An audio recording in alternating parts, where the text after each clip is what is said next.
This is my favorite piece of environmental storytelling in all of Elden Ring. It is not the massive petrified corpse of Gransax casting a shadow over Leyndell, not the haunting silence of the shaman village hidden away in the realm of shadow, although I do love those. This specific item description, attached to a fleeting crafting material you probably scrolled past 100 times, tops it all to me. The nascent butterfly. A butterfly with transparent wings, thin and fragile. It appears as if it were just emerging from its cocoon. I would argue that this single line of text may be the most important detail to understand if we are to make sense of Miquella the Kind, and the tragedy that unfolded across the lands between. Notice the language from software uses here. It doesn't say the butterfly is young or new. It says it appears as if it were just emerging. It is caught in the act of becoming, frozen in the split second of transformation. It is perpetually on the verge of existence, but never fully existing. And that, I believe, is the dark truth about Miquella. We often talk about Miquella's curse as simply eternal youth. We picture it like Peter Pan, a child who never grows old. But I think it is something far more terrifying. Miquella isn't just young, he is unfinished. He is the god of the nascent, the god of things that bud but never bloom, the god of cocoons that never open. And because of this fundamental nature, woven into the very fabric of his being, I would argue that Miquella was always fated to fail. This is a bold claim, I know, especially given the events of the Shadow of the Erdtree DLC, where we see him shed his flesh, abandon his love, and ascend the gate of divinity to claim godhood. It looks like a victory. It looks like he finally succeeded where his mother Marika failed. But when you look closer, when you really examine the evidence left in the wake of his terrible journey, a different picture emerges. I think not only was all of it fated to end in ruin, but held within Miquella is a fascinating divine paradox, an affliction which, upon his ascension, he was not actually freed from, but rather succumbed to become a god of compassion. He had to abandon the very thing that made him compassionate. To bring about an age of abundance, he had to leave the world barren of love. So if we are to understand how Miquella's story ends, we need to start by looking at how it began. Because I think his fate was sealed long before he ever stepped foot in the Shadow Realm. It was written in the rot of the Haligtree, in the failed eclipse of Castle Sol, and in the unalloyed gold that could ward off outer gods but never truly defeat them. As an aside, this is going to be a massive undertaking. We are looking at nearly 2 hours of analysis here. If you do not have time to watch this whole video, or if you just want the conclusion, I recommend you skip to the final section where I synthesize all of this into a final theory. But if you are here for the journey, if you want to see how the pieces fit together, then stay with me. Because to understand Miquella, we first have to understand the nature of his curse. We are told that he and Malenia were born of a single god, Marika and Radagon, and thus they were born afflicted. Malenia with the scarlet rot, an agent of decay and entropy, and Miquella with eternal youth, an agent of, well, what exactly? Growth? Potential? If Malenia is the sunset, the rot that breaks things down to dirt, then Miquella is supposed to be the sunrise, the new beginning. But a sun that never fully rises isn't a day. It's a twilight, a perpetual dawn that never breaks into morning. And that is a horrifying state of existence.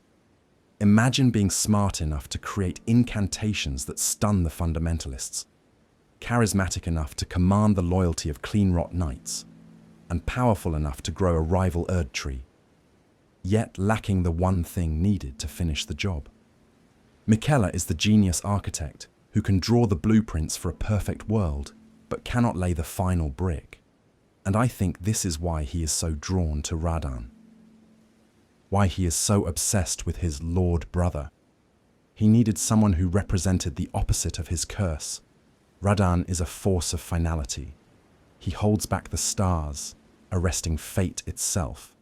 He is the mightiest, the strongest, the one who acts. Miquella is the one who dreams. And as we will see, dreams without the strength to manifest them are not a blessing. They are a prison. In this video, we are going to trace the timeline of Miquella's failures. Not to mock him, but to understand the tragedy of his existence. We will look at the Haligtree, a sanctuary that rotted from the inside out. We will look at the eclipse, a ritual to grant a true death that never came. We will look at the vow, a promise made in childhood that became a shackle in adulthood. And finally, we will look at the gate of divinity itself. Because I would argue that even there, at the height of his power, Miquella did not break his curse. He became the ultimate manifestation of it. A god on the verge, a god who sacrificed everything to bloom, only to find that he had withered the roots to save the flower. It is tragic, but also beautiful. So, let's turn our attention to the most obvious physical manifestation of Miquella's ambition, the Haligtree. When you first arrive at the Haligtree, especially if you come from the bleak snowfields, it looks majestic. It's this massive, sprawling structure that rivals the Erdtree itself. It feels like a sanctuary, and for many, it was. The Albinaurics found a home here, the misbegotten, the battle mages. Anyone who was spurned by the Golden Order found a place to belong. This reinforces the idea of Miquella as the good Empyrean, the benevolent god. But if we look past the surface, if we look at the structural integrity of this place, we see the same pattern of failure repeating.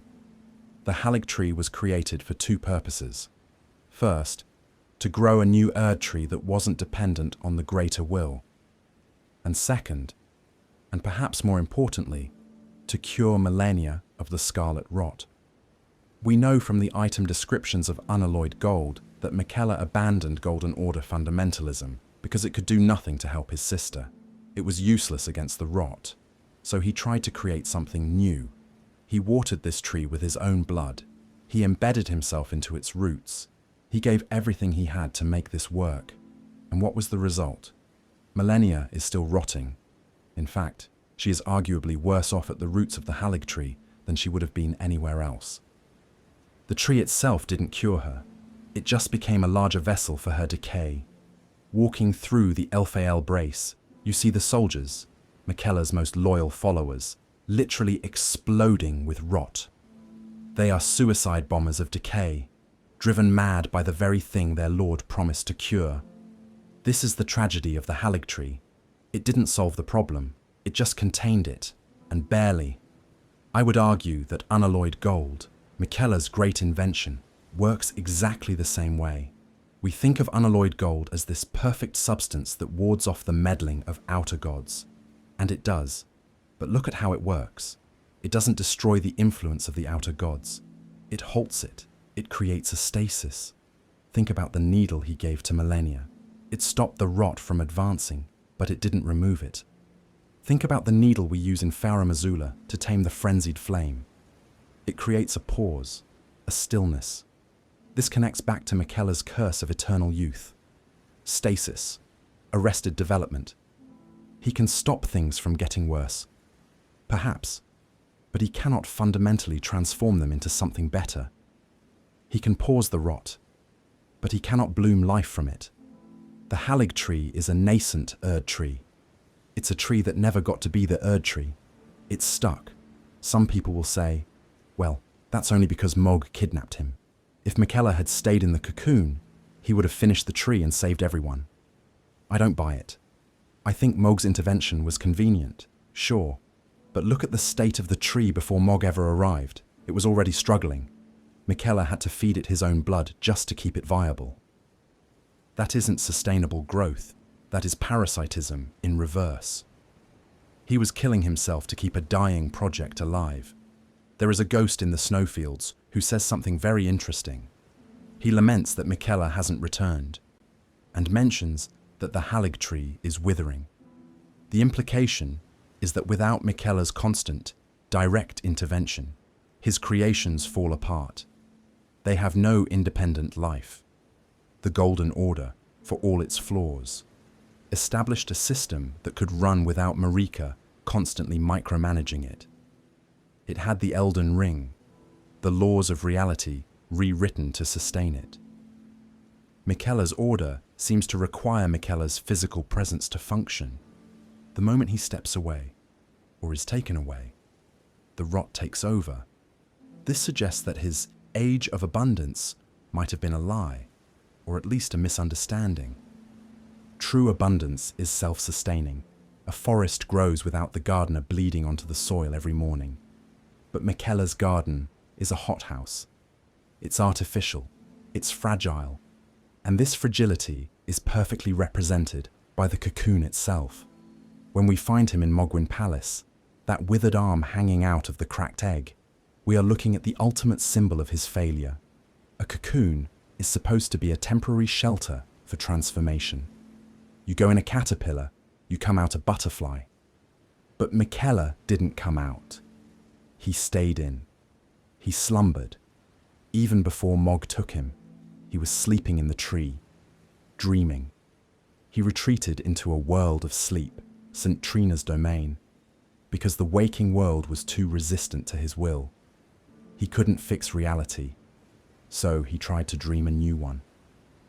And this brings us to the second great failure in his timeline, the Castle Sol eclipse. If the Haligtree was an attempt to fix millennia that failed, then Castle Sol was an attempt to fix Godwyn that failed. And I would argue that this failure hurt him even more deeply, because it forced him to confront the limits of his power over death itself. You see, Miquella seems to believe that if he just tries hard enough, if he is just smart enough, he can cheat the fundamental laws of the universe. He can cheat rot. He can cheat death.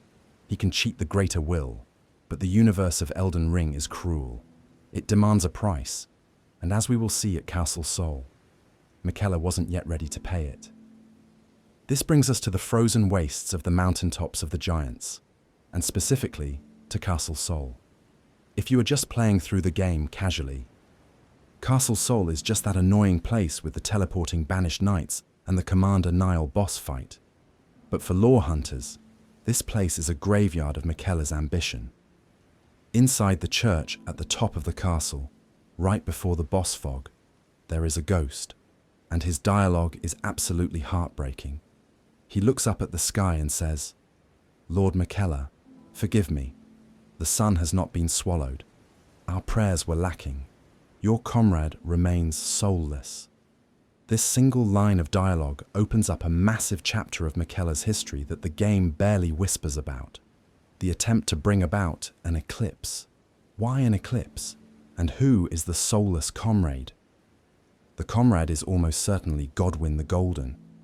We know from the Golden Epitaph sword description that Miquella mourned Godwyn deeply. The sword commemorates the death of his lord brother and includes the prayer, "O brother, Lord brother, please die a true death." Godwyn, as we know, was the first of the demigods to die, but he died only in soul, not in body. His living corpse was buried at the roots of the Erdtree, spreading deathroot across the lands between. It is a cancer, a stagnation. It is arguably the biggest problem in the entire world of Elden Ring.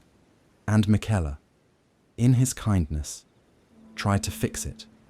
He believed that an eclipse, the swallowing of the sun, would somehow grant Godwyn a true death, or perhaps restore his soul. The mechanics of this are vague, linked to the walking mausoleums and the soulless demigods. But the intention is clear.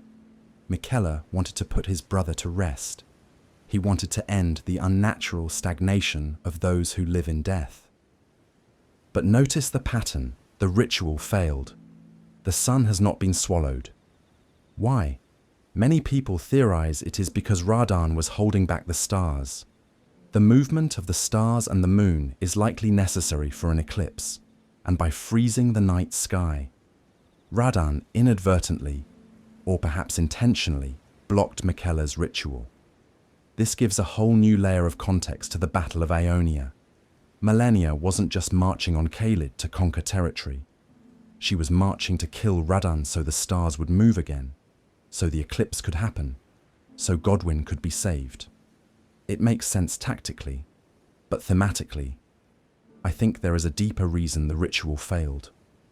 The eclipse is a symbol of the nascent, once again. It is the sun being obscured, hidden, but not gone. It is a moment of transition.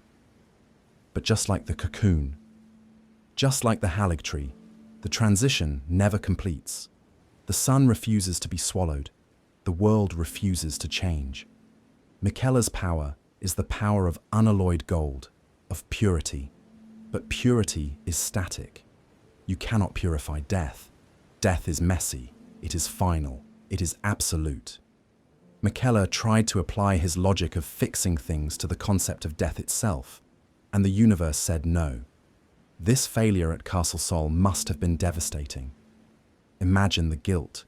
He couldn't save Malenia from the rot. Now, he couldn't save Godwyn from a fate worse than death. Two siblings, two horrors, and his godhood could solve neither. I believe this is the turning point. This is the moment Miquella realized that simply tinkering with the current world wasn't enough. He couldn't just grow a new tree or perform a new ritual. The logic of the world itself, the golden order, the greater will, the very laws of reality, was flawed.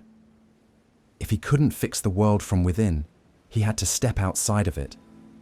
And this realization leads us directly to the shadow of the Erdtree, to the land of shadow. He realized that to become a true god, a god who could actually change things, he had to divest himself of everything that tied him to this failing world. He had to strip away his lineage, his strength, his fears, and most tragically, his love. But before we get to the Shadow Realm, we have to talk about Caelid. We have to talk about the most controversial event in the entire lore, the Battle of Aeonia. Because if Castle Sol was a failure of magic, Aeonia was a failure of morals. It was the moment Miquella's compassion began to look a lot like cruelty.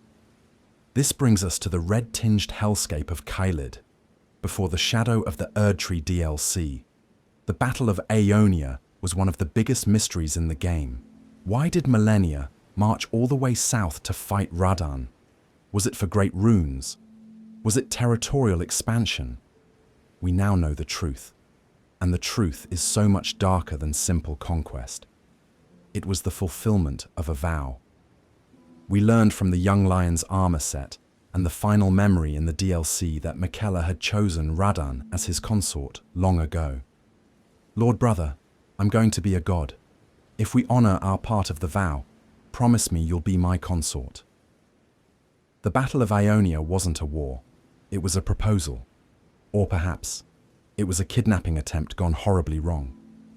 Malenia, the blade of Miquella, marched across the continent not to kill Radahn for the sake of killing him, but to send his soul to the Shadow Realm, where Miquella would eventually be waiting. We know this because of what she whispered to him right before she bloomed. Miquella awaits thee, O promised consort. But look at the cost of this proposal. To secure his Lord of Strength, Miquella allowed his sister, his dearest twin, whom he swore to cure, to unleash the very thing he hated most, the Scarlet Rot. Think about the irony of this. The god of compassion, the god who wanted to cure the rot, orchestrated a campaign that resulted in the nuclear devastation of an entire region. Caelid is a festering wound on the world. The wildlife is mutated, the sky is burning, the soldiers are eating their own dead. It is a nightmare. And for what? Once again, we see the pattern of Miquella's curse. The plan failed. Radahn didn't die. He didn't go to the Shadow Realm. He survived, driven mad by the rot, eating corpses in the dunes, holding back the stars even in his insanity. And Malenia. She was dragged back to the Haligtree unconscious, entering a coma from which she would never truly recover. It was a stalemate, a pause, a suspended cord that never resolved. Just like the Haligtree, just like the eclipse. The Battle of Aeonia is the perfect microcosm of Miquella's entire existence.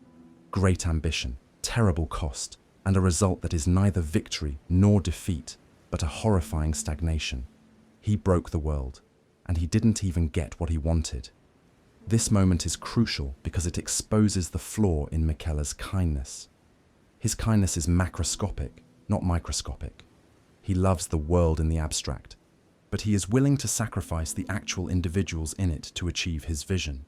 He loves Malenia, but he weaponizes her. He loves Radan, but he tries to kill him.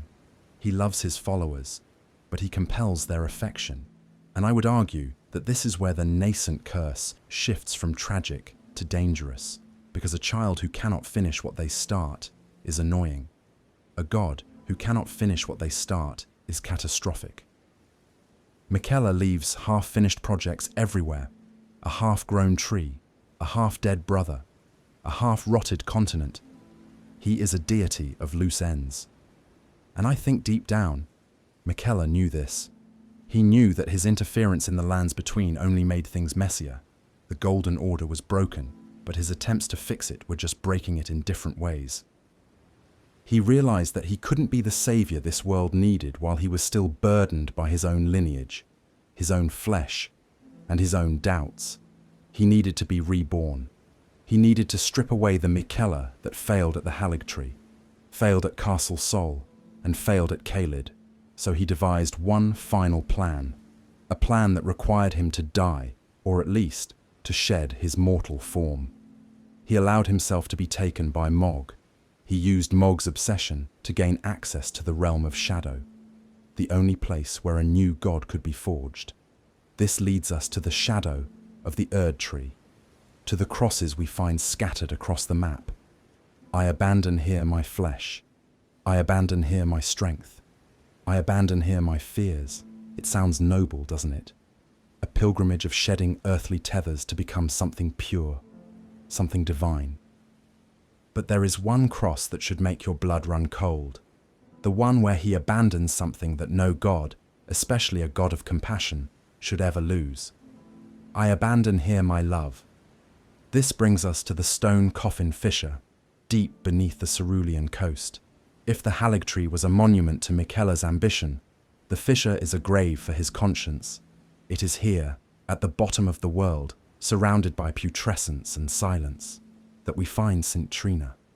For a long time, lore hunters debated the connection between Miquella and St. Trina. Were they the same person? Siblings? Alter egos? The DLC confirms what many suspected. St. Trina is Miquella's other half. Specifically, she is his love, his heart, and in his quest to become a god, to ascend the spiral tower of Enir-Ilim, he deemed her unnecessary. He carved her out of his soul and threw her into a hole in the ground. I would argue that this moment, right here, is the exact second Miquella lost, not when we defeat him at the end, but when he decided that love was a burden to be shed rather than a virtue to be kept. This creates what I like to call the divine paradox of Miquella's ascension. Think about his goal, the age of compassion. He wants to create a world where the weak are protected, where the marginalized are welcomed, where everyone gets along. It sounds beautiful, but how can you be the Lord of compassion if you have abandoned your ability to love? Compassion without love is not empathy. It is administration. It is cold. It is mechanical. Without St. Trina, Miquella's compassion becomes nothing more than mind control. It is the charm. When we see him at the gate of divinity, he isn't winning hearts because he understands them. He is stealing them because he has programmed himself to solve conflict by removing free will. He is trying to debug the universe by deleting the code that allows for disagreement. And St. Trina knows this. When we finally reach her, if we drink her nectar enough times to hear her voice, she doesn't ask us to save him. She doesn't ask us to bring him back. She says something devastating. Make Miquella stop. And then she clarifies why. She says that godhood would be a prison for him. A caged divinity is no life for him. This is profound. St. Trina, the embodiment of his love, recognizes that Miquella is walking into a trap. He thinks he is ascending to freedom, to a place where he can finally fix the world. But in reality, he is locking himself into a cage of absolute responsibility without the emotional capacity to handle it. He is becoming a machine of order, no different than the golden order he despised, just painted with a different coat of unalloyed gold. I would argue that Saint Trina is the only character in the entire game who actually loves Miquella. The followers, Leda, Dane, Freya, they are charmed. They are compelled. Even Millennia, his blade, is bound by duty and perhaps the charm as well. But Saint Trina, she's the part of him that remembers his humanity. And her final act of love is to beg for his death. Kill Miquella, grant him forgiveness. Notice the language again. Forgiveness, not punishment. She wants him to be forgiven for the sin of existing, for the sin of trying to become something he was never meant to be. This reinforces the idea of the nascent. Miquella is a child playing at godhood. He throws away the parts of himself he doesn't like, his fear, his doubt, his love, thinking they are weaknesses. But they were the guardrails. Without them, he is just a terrifyingly powerful child with a loaded gun, aiming it at the head of reality. The tragedy of the fissure is visual too. The colors here are deep purple, sleepy, dark. It stands in stark contrast to the blinding, sterile gold of Enir-Ilim. Miquella chose the light, but in doing so, he cast a shadow that he refused to acknowledge. And as we know from Jungian psychology, and from Dark Souls lore, the shadow you repress is the one that eventually consumes you. By discarding St. Trina, Miquella ensured that his age of compassion would be hollow. He became a tin god, hollowed out. A vessel of light with no warmth inside. And so, when he finally reaches the gate of divinity, he isn't arriving as a savior. He is arriving as a tragedy. He is arriving as a victim of his own perfectionism. But he didn't go there alone. He needed a consort. He needed strength. And this brings us back to Radon, and the true nature of that vow we discussed earlier. Because if St. Trina was the heart he abandoned, Radon was the body he stole. We need to talk about the rite of the secret. We need to talk about Mohg's corpse. And we need to talk about the sheer body horror of what Miquella did to bring his lord brother back from the dead. Because if you thought the Battle of Aeonia was bad, the ritual at the Gate of Divinity is a violation on a cosmic scale. When players finally reached the top of Enir-Ilim and walked through that fog gate, I think most of us were expecting something elegant. Maybe a ascended Miquella fighting us with holy light, or perhaps Godwyn's soul finally restored. What we got instead was a horror show. We got Radon, arguably the most beloved character in the base game, stuffed into the desecrated corpse of Mohg, the Lord of Blood. I want you to really pause and think about the mechanics of what is happening in this fight. This isn't resurrection. This is necromancy of the vilest kind. We learn from the secret rite scroll found in the Shadowkeep that a lord will usher in a god's return, and the lord's soul will require a vessel. Miquella didn't just revive Radon, he retrieved Radan's soul from the festival in Caelid. He retrieved Mohg's body from the Dynasty Mausoleum, and he stitched them together like a divine Frankenstein's monster. If you look closely at the model of the final boss, you can see the evidence of this violation. Radon isn't wearing his own armor. He is wearing a modified set. His arms are covered in omen horns. He uses blood flame attacks, Mohg's signature power. He is literally piloting his brother's meat suit. This is the age of compassion in action. Sir Ansbach, the loyal follower of Mohg, puts it best when he confronts Miquella's followers. He says, "General Radon, a pleasure to see you after all this time. But those remains do not belong to you. Lord Mohg will have his dignity." Dignity, that is the word that shatters Miquella's entire facade. Miquella claims to be creating a world of gentleness. Yet he treats his own family members like spare parts. Mohg wasn't just a villain who kidnapped Miquella. We now know he was likely charmed from the very beginning. He was a pawn. Miquella used him to get to the Shadow Realm, used him to grow the cocoon, and then, when he was done with him, he recycled his corpse to build a better bodyguard. And what about Radon? There is a raging debate in the community right now about whether Radon consented to this. Did he agree to the vow? Or was he forced? I would argue that the state of his existence in this fight suggests coercion, or at the very least, a profound disrespect for his legacy. Radon was the Star Scourge. He learned gravity magic specifically so he wouldn't have to abandon his scrawny horse, Leonard. He was a man of loyalty, of honor, of holding things together. To bring him back in the body of an omen, a being cursed by the Golden Order, a being Radon likely would have fought against, is a humiliation. It strips him of his identity. He doesn't speak a single word in the entire fight. He is a puppet, a silent, screaming statue of war winded up by a child god on his back. This reinforces the theme of Miquella's failure to truly create. He cannot create a lord from scratch. He cannot heal the rot. He cannot fix the cycle of life and death. So he resorts to grafting. He takes the strongest soul and puts it in the strongest body, assuming that strong plus strong, perfect. But it doesn't equal perfect. It equals an abomination. It equals a lord who is visibly glitching out between two different existences, using gravity magic 1 second and blood flame the next. It represents the chaotic, unresolved nature of Miquella's mind. He wants everything. He wants the stars and the blood and the gold. But he doesn't understand that these things are fundamentally incompatible. You cannot build a pure order on a foundation of desecrated corpses. You cannot build an age of compassion on a throne of stolen autonomy. And this is why I believe Miquella fails, even if we don't stop him. Let's say the Tarnished never showed up. Let's say Miquella wins. What happens next? He has a lord who is a reanimated corpse prone to omen curses.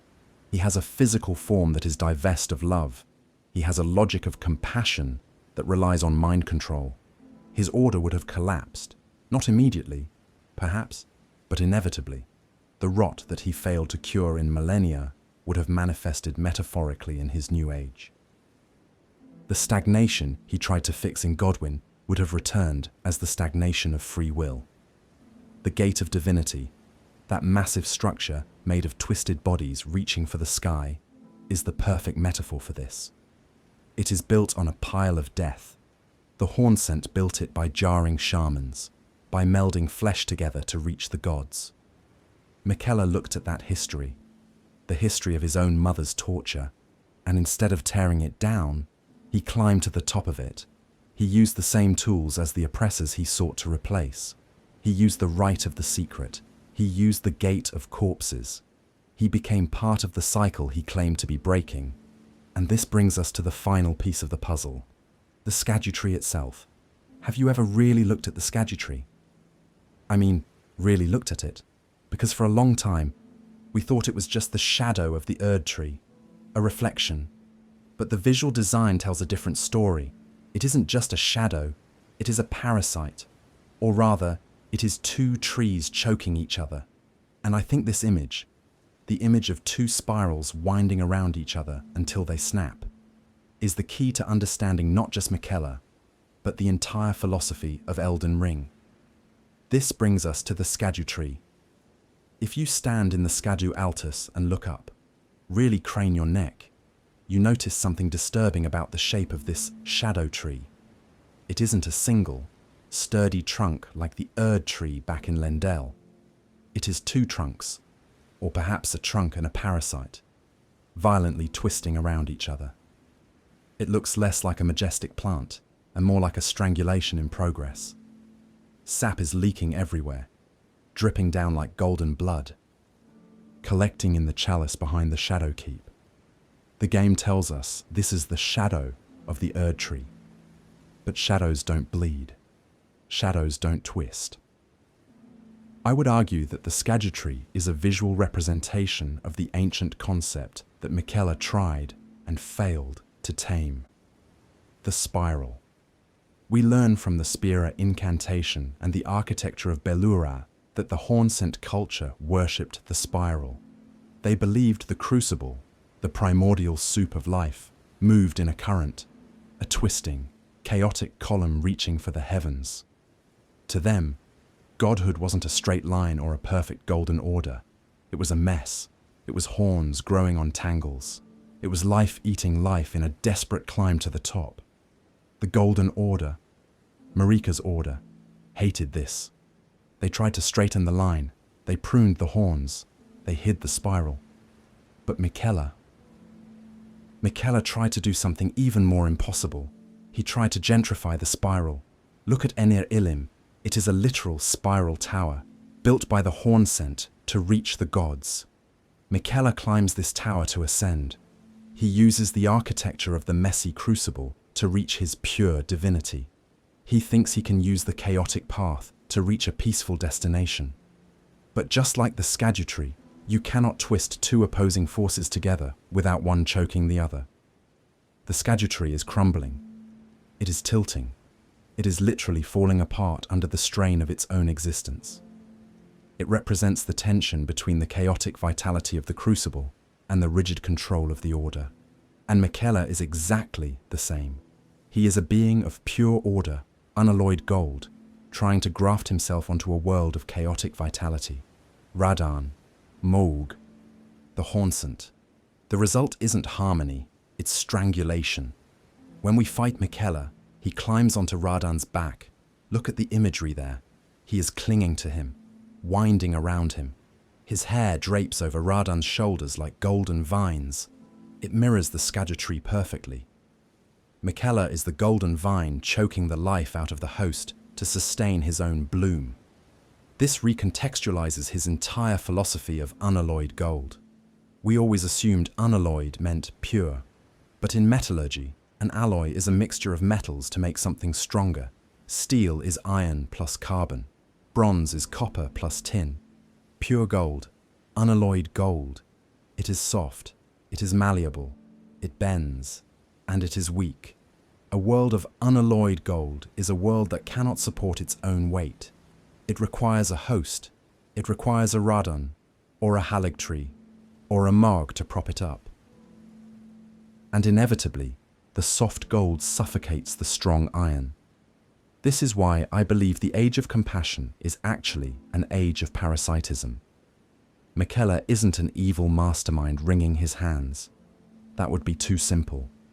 He is a vine that truly believes it is hugging the tree, not realizing he is killing it. He loves Radan so much he suffocates him. He loves the world so much he lobotomizes it. It is a love that consumes. And this brings us back to the item description of the nascent butterfly. Perpetually on the verge. The Erdtree is perpetually on the verge of collapsing. The Haligtree is perpetually on the verge of rotting. Miquella is perpetually on the verge of godhood, but he can never cross the finish line because his method of travel destroys the destination. If he had succeeded, if he had established his 1,000-year voyage, the lands between would have become a quiet, gentle graveyard. A place where nothing hurts because nothing moves. A place where everyone smiles because they forgot how to frown. It reminds me of the painting Inconsistency found in the DLC. It depicts the spiral tower burning. It suggests that the only way to deal with this twisted ambition is to burn it all away, to let the mesmer flame cleanse the rot, and maybe that's why we, the Tarnished, are the ones sent to stop him. We are not agents of order or chaos. We are agents of ambition, yes, but also agents of reality. We are the reality check that Miquella desperately needed but never got, until Saint Trina. Saint Trina was the only one who tried to give him that reality check, by telling us to kill him. She was trying to save him from becoming the Erdtree. She was trying to cut the vine before it choked the world. So, where does this leave us? We have a dead demigod, a broken vow, and a world that is still shattered. Was it all for nothing? Was Miquella's entire journey just a waste of time? I don't think so.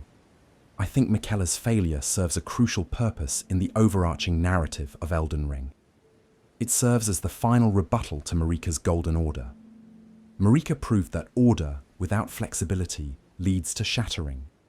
Miquella proved that compassion without freedom leads to slavery. They are two sides of the same failed coin. But there is one character who offers a third option. One character who saw the rot, saw the failure, and chose a different path entirely. A path that Miquella rejected, but perhaps should have embraced. We need to talk about Melina and the Mesmer kindling, because while Miquella was trying to charm the world into submission, his siblings were figuring out how to burn it down to start over. This brings us to the third butterfly. We have spoken at length about the nascent butterfly, the symbol of Miquella's eternal unfinished state. We have touched on the Aeonian butterfly, the symbol of millennia's rot and decay. But there is a third butterfly in the game files and in the lore that completes this tragic triumvirate, the smouldering butterfly. An eternally burning butterfly serves as kindling for a number of items. For years, the community debated who this represented. Was it Melina? Was it a future DLC character? With the arrival of Shadow of the Erdtree, we meet Mesmer the Impaler, the brother Miquella left behind in the shadow. Mesmer uses fire. He is associated with kindling, and his crusade is one of burning. I would argue that the smouldering butterfly represents the path Miquella rejected, but the path that was ultimately necessary, the path of fire. In the philosophy of Elden Ring, fire is the agent of change. It is the thing that ends an era so a new one can begin. The giant's flame can burn the Erdtree. The frenzied flame can melt it all away. And Melina's kindling is what allows us to reach Farum Azula and unbind destined death. Fire is finality. It is the period at the end of the sentence. Miquella, as the god of the nascent, is terrified of the period. He loves the run-on sentence. He wants the era to last 1,000 years.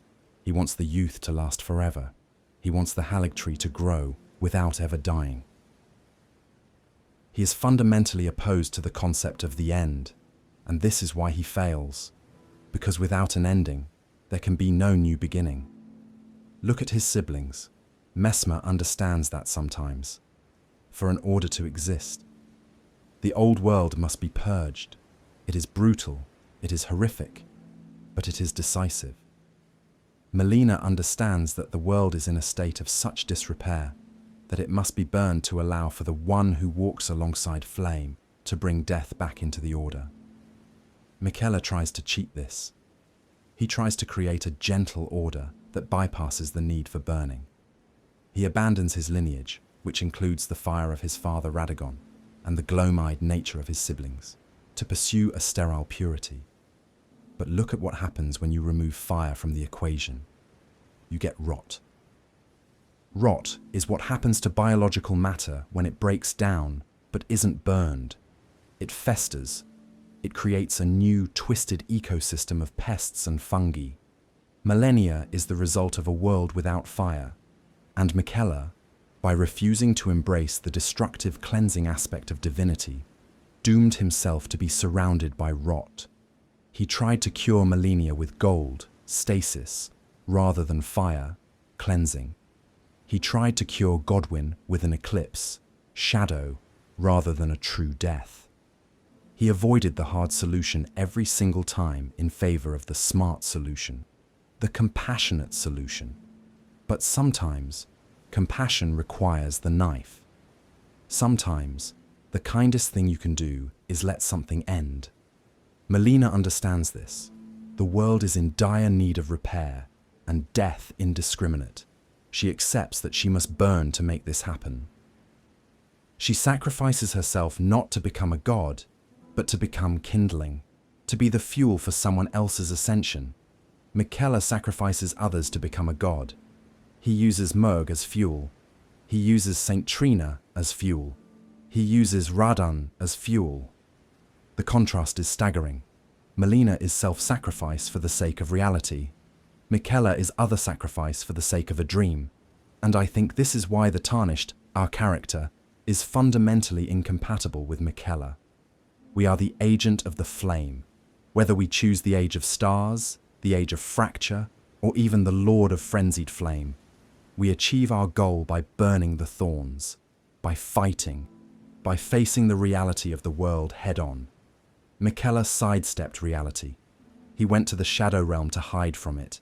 He charmed his enemies to avoid fighting them.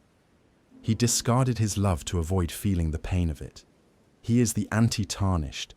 He is the anti-hero of the story, not because he is evil, but because he is cowardly in a metaphysical sense. He refuses to engage with the ugly, burning, painful truth of existence. And a god who cannot face the truth cannot rule. This brings us to a fascinating item description from the base game that predicted all of this. The Miquella's lily. A flower of unalloyed gold, thought to be beloved by the Empyrean Miquella in his youth. It is fading and wilting. Wilting, not blooming. Even the flower named after him knows the truth. Without the fire to clear the soil, without the death to feed the roots, the lily cannot thrive. It just wilts. Forever. So, we have established that Miquella's nature, the nascent, his methods, the charm, his architecture, the Haligtree, Erdtree, and his philosophy, anti-fire, are all flawed. They are all paradoxes that lead to stagnation.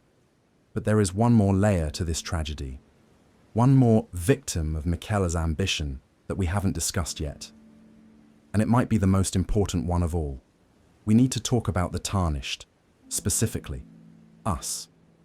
Because Miquella's plan didn't just rely on Radahn or Mohg. It relied on us playing our part perfectly. He needed us to kill his brother. He needed us to kill his captor. He weaponized the player character. And in doing so, he made his fatal mistake. I want you to think back to the very first time you accessed the Shadow of the Erdtree DLC. Do you remember the requirements? You had to do two things. You had to kill Starscourge Radahn in Caelid, and you had to kill Mohg, Lord of Blood, in his dynasty mausoleum. At the time, we thought these were just gameplay gates, a way for From Software to make sure we were leveled up enough to handle the difficulty spike of the Shadow Realm. But lore-wise, this is perhaps the most chilling revelation of Miquella's manipulation. We didn't just unlock the DLC. We unlocked Miquella's plan. We were the hitman. Think about it. Miquella is cursed with eternal youth. He is fragile. He has the most brilliant mind in the lands between. But physically, he cannot defeat a Prime Radahn holding back the stars. He cannot defeat a Lord of Blood empowered by an outer god. He needed a weapon capable of slaying demigods. And then, a Tarnished of no renown walks out of a grave in Limgrave. I would argue that Miquella didn't just wait for us. He banked everything on the probability that someone, anyone, would crave power enough to clear the board for him. When we fought Radahn at the festival, we thought we were giving him a warrior's death. We thought we were putting a mad dog down out of respect, listening to Jeren and Blad. But in reality, we were sending his soul to the Shadow Realm to be enslaved. We were completing the first half of Miquella's necromantic ritual. When we fought Mohg, we thought we were saving Miquella. We saw the cocoon, we saw the creep kidnapping a child, and we delivered justice. But in reality, we were simply freeing up the body Miquella needed for the vessel. We were preparing the meat suit. Needle Knight Leader confirms this almost immediately when we meet her. She tells us that it was Miquella who guided us there. She implies that our actions, which we thought were our own, were actually the result of Miquella's kindly influence guiding the stars of fate. This is terrifying because it strips the player of their agency. It implies that our ambition to become Elden Lord was hijacked to serve Miquella's ambition to become a god. But here is where Miquella made his fatal calculation error. And it is the same error that every tyrant in history makes. He assumed that the weapon would stop firing once he was done aiming it. He assumed that a Tarnished strong enough to kill Radahn, strong enough to kill Mohg, and strong enough to burn the Erdtree would simply stop, that we would step aside and let him rule. Or perhaps that we would be charmed just like Leda and the others. But the Tarnished is a creature of pure struggle. Remember, Miquella's curse is the nascent. He starts things, but cannot finish them. The Tarnished is the opposite. We are the finishers. We finish quest lines. We finish bosses. We finish ages. We are the force of entropy and resolution that Miquella has spent his entire existence trying to avoid. By inviting us into the Shadow Realm, Miquella invited the one thing that could actually kill him. It's a classic hubris moment. He thought he was the chess master moving pawns, not realizing that one of the pawns had already promoted itself to a queen. And this brings us to the fascinating dynamic of Miquella's followers in the DLC. Leda, Dane, Nascent, Mohg, Freya. These characters are a microcosm of how Miquella treats people. He doesn't choose them because they are good. He chooses them because they are useful and because they are broken. Look at this motley crew. A vengeful Nascent obsessed with revenge, a scholar obsessed with Mohg, a gladiator obsessed with war, a merchant obsessed with scavenging. They have nothing in common. In a normal world, they would be killing each other. And the moment Miquella's great rune breaks, the moment the charm lifts, that is exactly what they do. This great rune-breaking moment is one of the best pieces of storytelling in the entire game. It happens suddenly. A loud noise, a message on the screen. Somewhere, a great rune has broken, and instantly, the age of compassion dissolves. Leda immediately starts plotting to murder her allies. Nascent runs off to kill Messmer. Mohg falls into a depression. The peace Miquella created wasn't peace at all. It was a suspended explosion. This proves, definitively, that Miquella's method creates a false reality. He didn't solve their conflicts, he just paused them. He put their animosity in a cocoon, and just like everything else he puts in a cocoon, it didn't transform, it just rotted. Miquella looked at us, the Tarnished, and thought he could charm us too. In the final boss fight, if he grabs you twice, he steals your heart. Heart stolen. You don't die in the traditional sense. You just kneel. You worship. You lose. It is the only instant kill mechanic in the game that doesn't look violent. It looks gentle. And that makes it the most horrifying death possible. The death of self. But we resisted. Why? Because we have the guidance of grace? Maybe. Or maybe because we are the agents of the status quo, or the agents of Rani, or the agents of chaos. Whatever we are defined by our will. Miquella abandoned his will when he abandoned Saint Trina, his heart, and his lineage, his strength. He became a vessel of pure concept, detached from the messy reality of will and struggle. And a concept cannot defeat a person. This leads us to a deeper question. If Miquella treated us, Radahn, and Mohg as tools, how did he treat the one person who actually shared his blood? The one person who fought for him until she literally lost her mind? We need to talk about Malenia again, because there is a tragedy hidden in the Haligtree roots that makes the ending of the DLC even sadder. There is a specific tragedy to the fight with Malenia, Blade of Miquella. That hits much harder after playing the DLC. When we enter her arena at the roots of the Haligtree, she wakes from a slumber and says, "I dreamt for so long. My flesh was dull gold. And my blood, rotted, corpse after corpse, left in my wake. As I awaited his return. As I awaited his return. For years, we thought this was just loyalty. We thought Miquella was kidnapped against his will by Mohg, and Malenia was holding the fort, waiting for her brother to come back and save her. It painted a picture of a victimized family torn apart by a creeper in a dynasty mausoleum. But knowing what we know now, that line is excruciating. Miquella wasn't just taken, he orchestrated his departure. He needed to go to the Shadow Realm, and while he arguably did plan to return eventually, or perhaps bring Malenia into his new age, look at the reality of her situation. He left her. He left her rotting at the base of a failed tree. He left her blind, losing her limbs.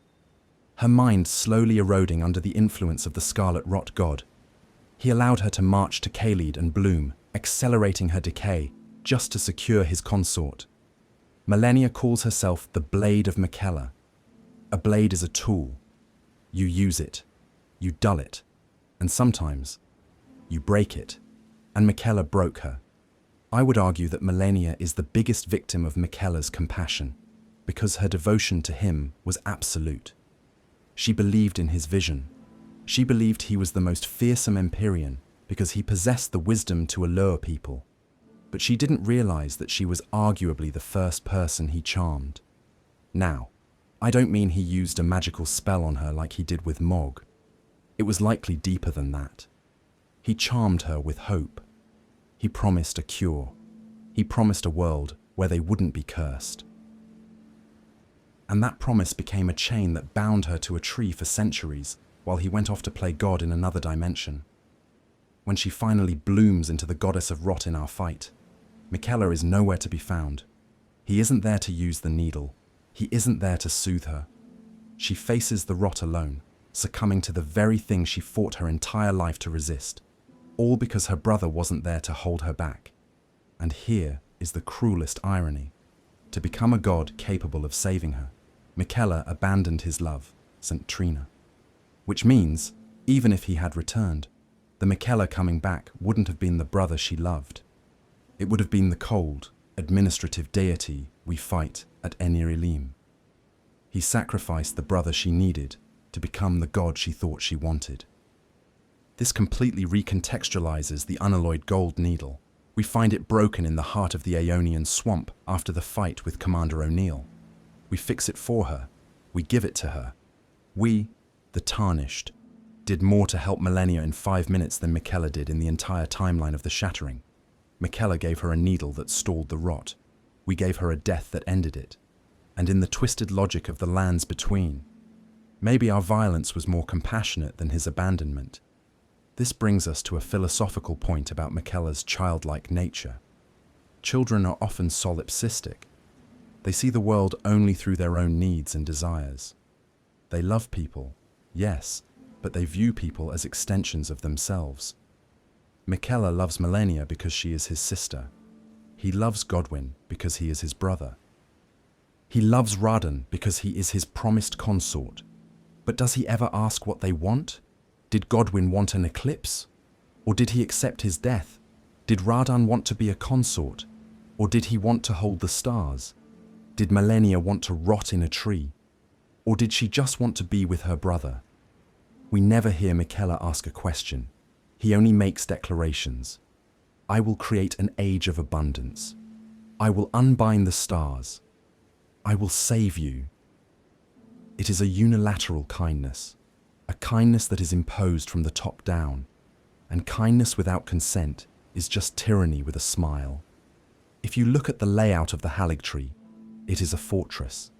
It is designed to keep people in as much as it is to keep enemies out. It is a Garden of Eden with high walls, and Malenia was the prisoner in the highest tower, guarding an empty throne. The tragedy of Malenia cements the idea that Miquella leaves wreckage behind him. He is a forward momentum engine. He moves to the next plan, the next realm, the next ritual. He never looks back to clean up the mess. Caelid, a wasteland. Castle Sol, a graveyard. The Haligtree, a rotting husk. Malenia, dead by our hand. Mohg, dead by our hand.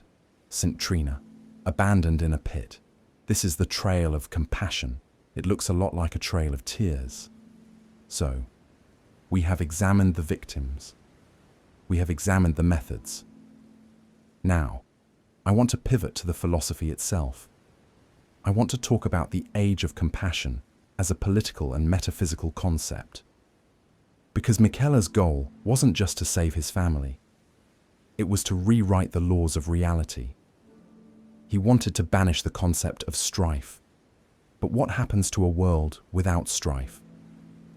What happens to a world where conflict is chemically removed from the brains of its inhabitants? We get a glimpse of this in the shaman village, Miquella's ancestral home, and we get a glimpse of it in the gesture he teaches us, the Ring of Miquella. Let's analyze the terrifying implications of a world where everyone gets along because they have no choice. Let us go together. This is the phrase Miquella speaks to us when he grabs us, when he steals our heart. It is gentle. It is welcoming. It stands in such stark contrast to the other gods we face. Margit calls us a foul tarnished. Millennia tells us she has never known defeat. Mohg welcomes us to his dynasty of blood. But Miquella, he invites us to join him. And that is what makes him the most dangerous entity in the entire game. Because going together implies a unity of purpose that Miquella doesn't earn, he enforces. When we look at the Ring of Miquella gesture we receive, it is a circle, a ring. Circles are symbols of eternity, yes, but they are also symbols of containment. A ring is a wall without corners. I would argue that Miquella's Age of Compassion is effectively a global lobotomy. To remove strife from the world, you have to remove the root cause of strife. And what is that? It isn't resources, or land, or religion. It is individual will. It is the ability to say no. If you cannot say no, then your yes is meaningless. If Miquella charms the world, love becomes a reflex, not a choice. Loyalty becomes a function of biology, not character. He creates a world of philosophical zombies, beings that look and act like people, but lack the internal spark of agency that makes them human. We see the prototype of this in the Haligtree soldiers. They blow themselves up for him. We see it in Leda, who is so paranoid about maintaining the purity of the group that she starts killing her friends. Miquella's influence doesn't make people good. It makes them fanatical. It creates a hive mind. And this brings us to the Shaman village. This hidden area in the hinterlands of the Shadow Realm is arguably the most beautiful and tragic location in the DLC. It is where Marika was born, and it is where her people were hunted, butchered, and stuffed into jars by the Nascent to be cured, to become saints. The Nascent believed that by mashing people together in jars, they could create a harmonious divinity, a literal melding of flesh. Marika was traumatized by this. She hated it, so she created an order based on separation. The Golden Order separates life from death, order from chaos. It is rigid. It is defined by boundaries. Miquella, however, seems to have looked at the jars and drawn a different conclusion. He rejected the violence of the jars, but he seems to have accepted the goal. Unity, harmony, going together. Instead of mashing bodies into a jar, Miquella mashes minds into a ring. He wants to achieve the same spiritual blending that the Nascent sought, but through psychological means rather than physical ones. It is a trauma response. Miquella is terrified of conflict because he sees what conflict did to his family. It shattered the Elden Ring. It rotted his sister. It killed his brother. So his solution is to banish conflict entirely. But conflict is the engine of existence. The crucible of life is defined by competition, by evolution, by the struggle to survive. By removing that, Miquella isn't saving life. He is embalming it.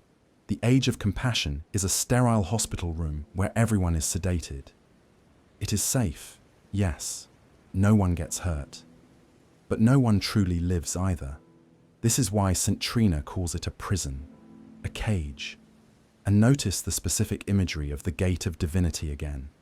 It is a gate made of bodies. Miquella stands atop a pile of corpses to proclaim an age of peace. It is the ultimate hypocrisy. I have killed and charmed my way to the top so that none of you will ever have to kill or charm again. It is the logic of the war to end all wars, and history tells us how that usually works out. Furthermore, there is a terrifying implication in how his charm actually works. When the great rune breaks, the charm lifts. This implies that his power requires constant maintenance. It requires a signal, a broadcast. If Miquella became a god, he would have to spend eternity broadcasting this signal to every living being in the universe. He would be the jailer of existence, forever vigilant, forever maintaining the spell. He could never rest. He could never sleep. And remember, he abandoned his sleep, St. Trina. He would be a slave to his own order. This paradox, that the jailer is just as trapped as the prisoner, is why he was fated to fail. Because you cannot maintain an unnatural state forever. Eventually, the signal fades. Eventually, the rune breaks. Eventually, someone like the Tarnished comes along with a weapon and a will of iron. The Golden Order failed because it was too rigid. It shattered.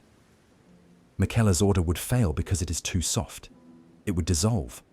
And this brings us to the final comparison I want to make before we move to the conclusion. We need to compare Miquella to the one person he tried so desperately to surpass. The one person whose shadow hangs over the entire game, even in the realm of shadow, Queen Marika the Eternal. Because in many ways, Miquella isn't the opposite of Marika. He is Marika 2.0. He is repeating her journey, step by step, making the exact same mistakes in a different font. And to understand why his failure was inevitable, we have to look at the mother who set the template for his doom. It is often said that history does not repeat itself, but it rhymes. And nowhere is this truer than in the tragic parallel between Miquella and Queen Marika. For the longest time, we believed Miquella was the antithesis of Marika. Marika was the conqueror, the shatterer, the goddess who waged war on the giants and the dragons. Miquella was the healer, the pacifist, the boy who welcomed the downtrodden into his Haligtree. He seemed to be a rejection of her brutal legacy. But the shadow of the Erdtree reveals a devastating truth. Miquella isn't rejecting Marika's path. He is perfecting it. Think about where they both ended up. The gate of divinity. This tower of corpses reaching into the sky. Marika climbed it eons ago, stepping over the bodies of the Nascent and her own people to seize the threads of the Elden ring. And Miquella, he climbs the exact same tower. He steps over the bodies of Mohg, Radahn, and his own discarded love to do the exact same thing. They both believed that the only way to fix the world was to ascend above it and impose a new will upon it. And look at their methods. They are identical in their philosophy of subtraction. Marika looked at the world and decided that death was the problem. She saw the chaos of the crucible, the brutality of natural endings, and she said no. So she plucked the rune of death out of the Golden Order.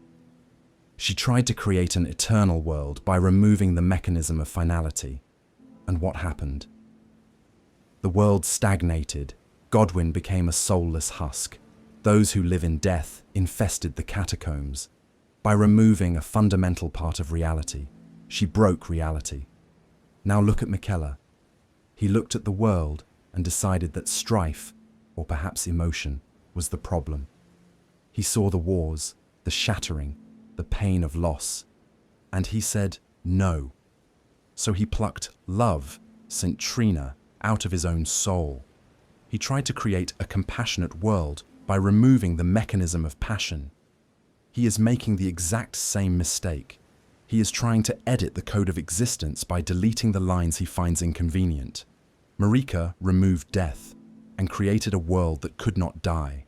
Miquella removed love and created a world that could not feel. Both result in a horror show. A world without death is a cancer.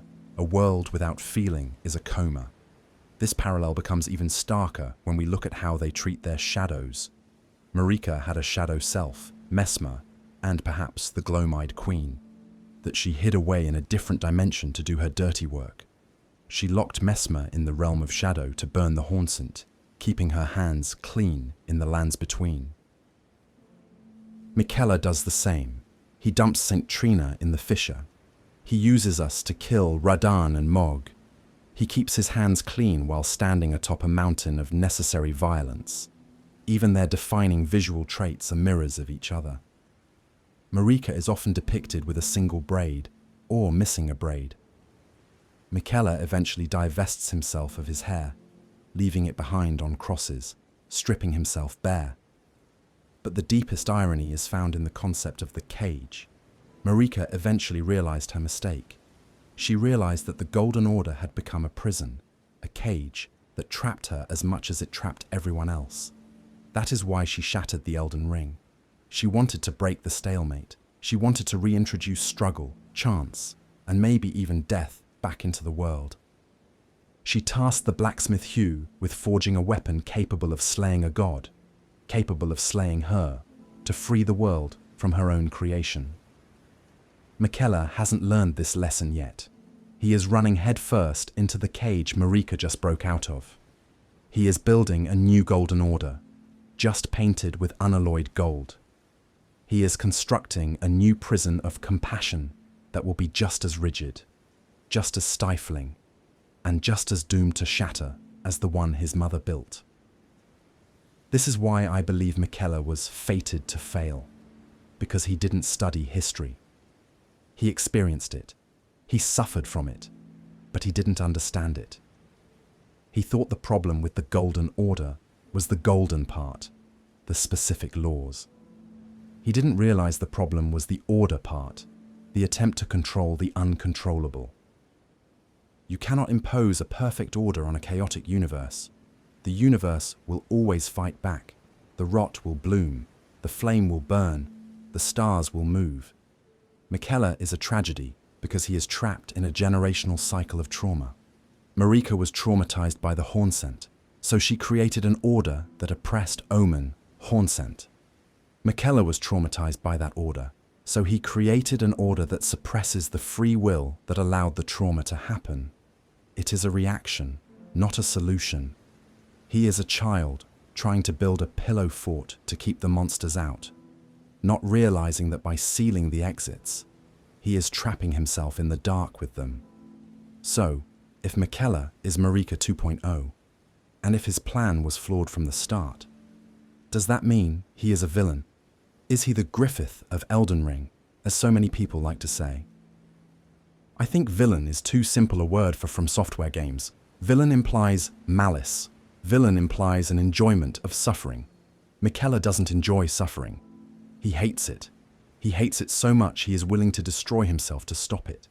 He isn't a villain. He is a catastrophe. He is what happens when absolute power meets absolute naivety. And this brings us to the final piece of evidence I want to examine, the final interaction we have with him. Because there is a moment in the final boss fight, a tiny, easily missed detail, that reveals the crack in his perfection. A moment that shows that despite abandoning his love, despite abandoning his fear, Miquella is still scared. When the second phase of the final boss fight begins, Miquella returns. He emerges from the gate of divinity, bathed in light, and descends. To sit on Radahn's shoulders. A lot of people meme this. They call it the backpack phase. They joke about Radahn giving his little brother a piggyback ride. And on the surface, it does look a bit silly. Here is this massive, hulking lord of war, and clinging to his neck is this spectral, waif-like figure with long hair. But if you stop laughing and look closer, this visual is the ultimate confirmation of Miquella's weakness. Miquella is a god. The game text confirms this when we defeat him. God slain. He achieved his goal. He ascended. He is, technically, on the same level as Marika. But unlike Marika, and unlike the Elden Beast, Miquella never touches the ground. He never stands on his own 2 feet. He spends the entire fight clinging to Radahn's neck, his hands gripping tight, his hair wrapping around Radahn's armor like roots. I would argue this is not just a combat mechanic, it is a statement of ontological dependency. Miquella literally cannot exist in the physical world without a host. Remember our discussion about unalloyed gold. How pure gold is soft. Here we see it in action. Miquella has purified himself so much, stripped away his flesh, his strength, his fear, his love, that he has become nothing but light and concept. He has no mass. He has no anchor. Without Radahn to weigh him down, he would likely float away into the ether, a god of nothing, ruling over nowhere. This paints the age of compassion as incredibly fragile. It relies entirely on the survival of the Lord. If Radahn falls, Miquella falls. And notice how Miquella acts during the fight. He isn't commanding Radahn like a general. He is whispering to him, soothing him. When Radahn prepares his wildest attacks, Miquella glows, as if he is piloting a turbulent vessel. It reinforces the idea that Radahn is not a willing partner, but a wild beast that Miquella is barely keeping on a leash. There is a terrifying desperation in Miquella's movements.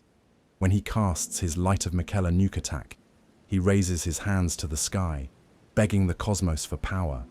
It feels less like Zeus throwing a lightning bolt, and more like a child screaming for attention.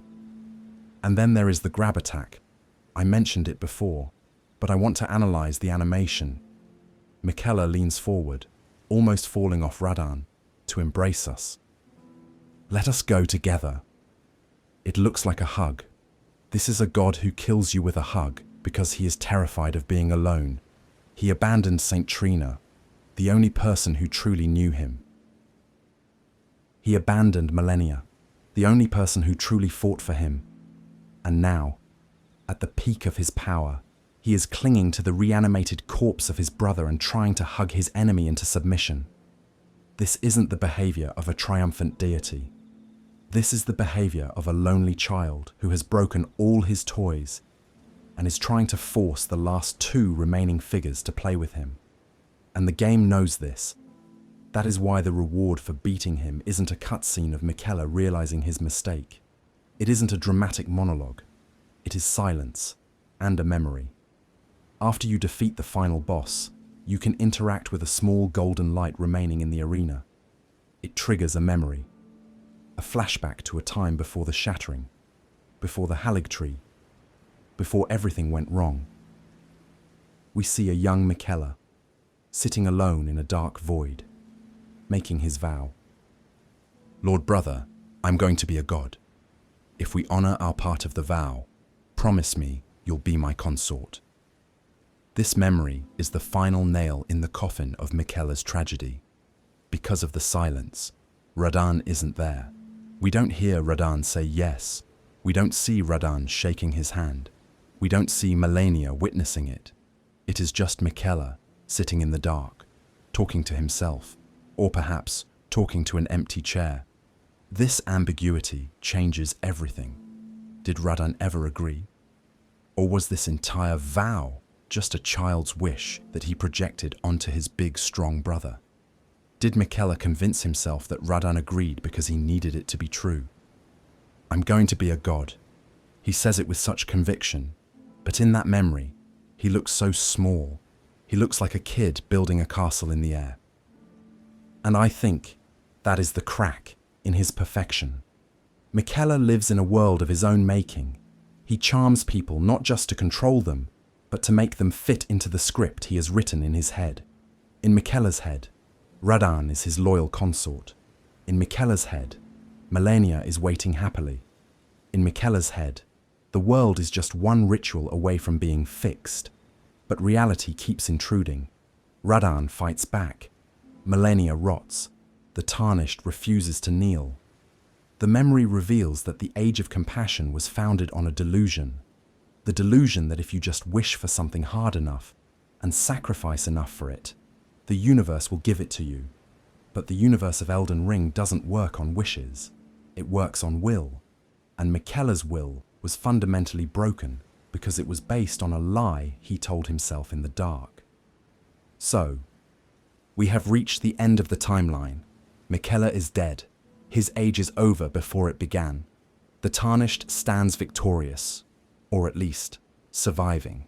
But to truly wrap up this analysis, to give Miquella the eulogy he deserves, we need to synthesize all these points: the nascent curse, the paradox of compassion, the rejection of fire, the parallels to Marika, into one final, cohesive theory. I want to propose a theory about what Miquella actually represents in the meta-narrative of From Software games, because I don't think he is just another boss. I think he is a commentary on the player and on the very nature of fixing a broken world. I believe that Miquella functions as a meta-commentary on a very specific type of player. He is the completionist. He is the player who looks at the grim, tragic world of a From Software game and says, I can fix this. We have all felt that impulse.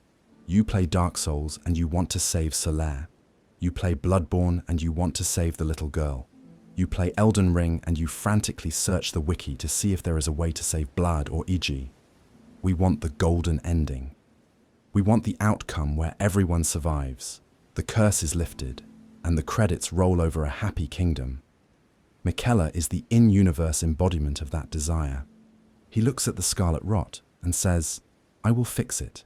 He looks at Deathblight and says, I will fix it. He looks at the shattering of the Elden Ring and says, I will fix it. But here is the harsh truth that Miyazaki and From Software have been teaching us for over a decade. You cannot fix the world without engaging with its darkness.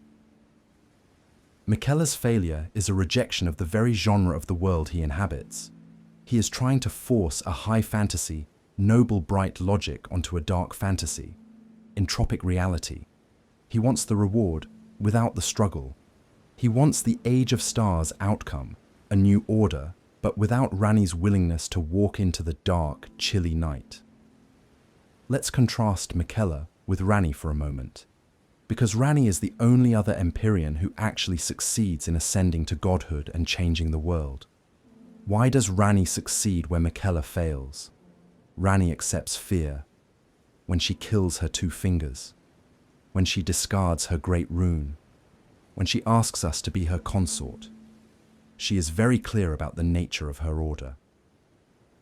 Mine will be an order not of gold, but the stars and moon of the chill night. She acknowledges that her path is lonely. She acknowledges that it requires leaving the lands between behind.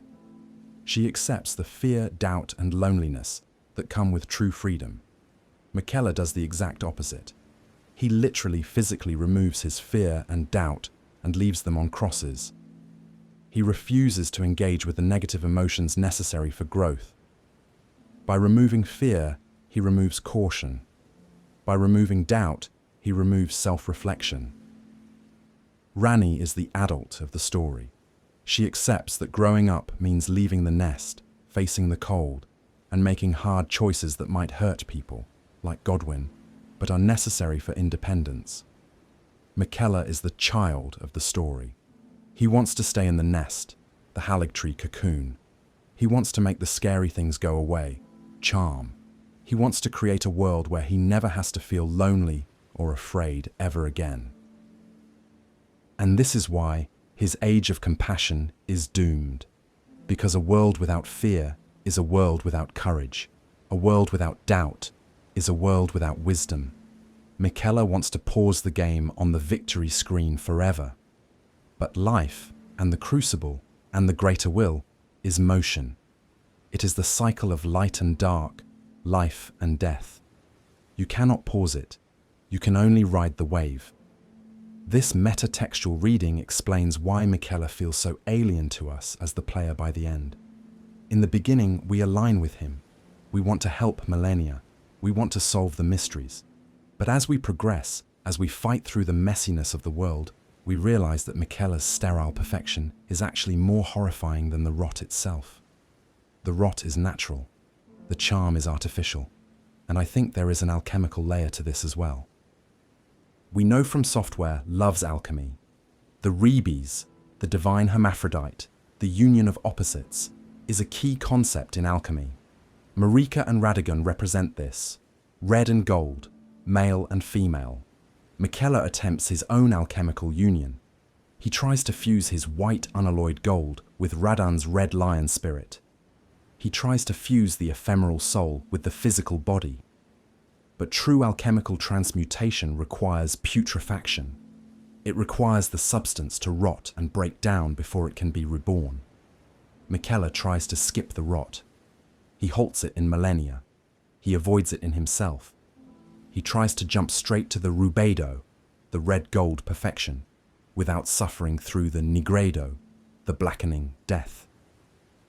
Ranni went through the nigredo. She died in body. She lived in a doll. She sat in the dark. Miquella tried to cheat the nigredo. He put his body in a cocoon, but didn't truly die. He went to the shadow realm, but didn't truly embrace the shadow. He abandoned Cintrina. He is the alchemist who wants the gold, but refuses to touch the lead. And because he refuses the lead, the heavy, dirty, grounding reality of existence, he becomes weightless. He becomes the clinging god we discussed earlier. He cannot hold onto the world because he refuses to be of the world. This leads us to a very specific symbol that appears constantly in the DLC, which I believe is the key to understanding Miquella's flawed alchemy. The Circlet of Light. When we defeat him, we get this item. It grants intelligence, faith, and arcane, but it boosts light damage taken. It is powerful, but vulnerable. But look at its shape. It is a perfect closed circle. The Golden Order was a ring, Elden ring. Miquella's gesture is a ring, his crown is a ring, but the Nascent worshipped the spiral. Miquella tried to climb a spiral to build a ring. He tried to use a dynamic, chaotic method, the tower, to achieve a static, closed result, the circlet. He fundamentally misunderstood the architecture he was using. If you try to cap a spiral with a ring, you just choke the flow. You create a pressure cooker. And I think that is what the Gate of Divinity actually is. It isn't a door to heaven. It is a bottleneck. Miquella jammed himself and Radahn into the bottleneck of history, thinking he could stop the flow of time and create an eternal now. But the pressure of the accumulated souls, the pressure of the outer gods, and the pressure of the player's will inevitably blows the cork. So we have the meta-commentary, the psychological profile, and the alchemical failure. But there is one more angle we need to explore to fully exhaust this topic. We need to look at the specific dialogue of the NPCs who resisted him, because Ansbach and St. Trina aren't just side characters.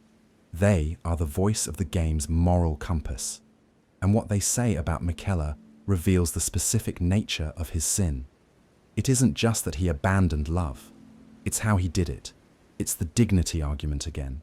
Let's do a deep dive into Sir Ansbach, because this old tired servant of a villain, Mohg, ends up being the most honourable man in the entire expansion, and his critique of Miquella is devastating. Sir Ansbach is without a doubt the MVP of the expansion, but he is more than just a cool NPC who helps us in the final fight. He is the narrative foil to Miquella. Think about who Ansbach is. He is the commander of the Pureblood Knights. He served Mohg, the Lord of Blood. By all accounts, he should be a bad guy. He served an omen who kidnapped a child god and wanted to drench the world in blood. And yet, Ansbach is the most reasonable, honourable, and arguably compassionate person we meet in the realm of shadow. Why? Because he understands loyalty, not charmed loyalty, not compelled service, but actual chosen devotion. When the great rune breaks and the charm lifts, Ansbach doesn't turn on us. He doesn't lose his mind. He reflects. He mourns. And then he decides to fight Miquella not out of hatred, but out of honour. His dialogue when he confronts Leda, and later Miquella, is piercing. Lord Mohg will have his dignity. Dignity. It is such a small human concept, but Miquella tramples all over it. Miquella doesn't care about dignity. He cares about utility. To Miquella, Mohg was a useful idiot, a vessel, a staircase to the shadow realm. Once Mohg served his purpose, Miquella threw him away like a used wrapper, or worse, he recycled him. Ansbach looks at Mohg, a monster by societal standards, and sees a lord worthy of respect. He sees a person. Miquella looks at Mohg, his own uncle, and sees a resource. This contrast exposes the hollowness of Miquella's love. You cannot love someone if you do not respect their dignity. If you view people as variables in an equation for world peace, you are not a saviour. You are a sociopath with good PR. I would argue that Ansbach's resistance to Miquella's charm is the most heroic act in the game. He tells us that the charm was terrifying. He admits he was afraid. I am an old soldier. My passions have long since withered. Yet, when the charm breaks, his withered passion for his lord is strong enough to stand against a god. It proves that genuine human connection, even connection to a villain like Mohg, is stronger than Miquella's artificial compassion. And notice who stands with Ansbach. Thiollier. Thiollier is a self-proclaimed weakling. He is obsessed with poison. He is pathetic. But he is devoted to Saint Trina. And Saint Trina, as we established, is the discarded heart of Miquella. So, the two people who stand against Miquella at the end are the servant of the body he stole, Mohg Ansbach, and the servant of the heart he abandoned, Trina Thiollier. The narrative is screaming at us here. Miquella is being haunted by his own sins. He is being fought by the very parts of himself and his family that he tried to silence. When Ansbach says, "Righteous Tarnished, become our new Elden Lord," he isn't just cheering for us. He is making a moral judgment. He has seen Miquella's order, and he has rejected it. He prefers the uncertainty of the Tarnished, a stranger who killed his master, over the sterile certainty of Miquella. He prefers a world where people make mistakes, kill each other, and bleed, but retain their dignity. This validates the Dung Eater ending in a weird, twisted way. Even the Dung Eater wants to curse everyone so they are born equal. It's horrific, but it respects the universality of the curse. Miquella wants to bless everyone so they are born obedient. It is the difference between a chaotic democracy of suffering and a perfect dictatorship of joy. Ansbach chooses the suffering, and I think by the end of the DLC most players do too. We choose to fight Miquella not just because he is the final boss and we want his loot. We fight him because on a visceral level, his violation of Mohg and Radan feels wrong. It feels invasive, its body horror masquerading as a miracle. And this brings us back to the "is not what you think" title of this analysis. Miquella's story isn't a tragedy of a good boy corrupted by power. It is a tragedy of a boy who never understood what good actually meant. He thought good meant nice. He thought it meant no pain. But good requires justice. It requires truth. And sometimes it requires anger. Saint Trina's request to kill Miquella is the ultimate act of goodness. It is the only way to save him from the indignity of becoming a cosmic tyrant. So, we ascend the tower. We fight the Needle Knights. We fight the Frankenstein Lord. And we finally lay Miquella to rest. God slain. But the story doesn't end the moment the health bar hits 0. The aftermath, the silence of Enir-Ilim, leaves us with one final question. A question that hangs over the entire Elden Ring lore. If Miquella was the best of the Empyreans, the most fearsome, the most loved, the most brilliant, and he failed this spectacularly, is the system itself unfixable? Is the very concept of godhood in the lands between a trap? I want to look at the Godslayer theme, because from the Gloam-Eyed Queen to Marika to us, everyone seems to realize eventually that the only way to win the game is to break the board. If you look at the history of the lands between, it is essentially a graveyard of people who tried to become gods and regretted it. The Gloam-Eyed Queen, defeated and forgotten, her god-slaying black flame sealed away. The fell god of the giants, reduced to an eye in a chest, his civilization exterminated. Placidusax's god, fled, abandoned the seat of power entirely. Marika, crucified inside her own tree, impaled by the very entity she served. And now Miquella. There is a pattern here that is impossible to ignore. Godhood in Elden Ring is not a prize. It is a trap. It is a monkey's paw that grants you the power to rewrite reality, but strips you of the agency to enjoy it. I would argue that the gate of divinity at Enir-Ilim is the ultimate symbol of this trap. Look at how you reach it. You have to climb a literal mountain of corpses. The Hornsent built it by sacrificing countless people, shamans, prisoners, criminals, to create a bridge to the heavens. When Miquella steps through that gate, he thinks he is stepping into power, but he is actually stepping into a machine that demands fuel. The greater will, or whatever cosmic intelligence governs this universe, seems to function like a parasitic entity. It needs a host. It needs a visionary to anchor its power to the physical world. Marika was a great host for a while, but when she started asking questions, when she started mourning her children, she became inconvenient. She was punished. Miquella looked at Marika's fate and thought, I can do it better. I won't rebel. I will be perfect.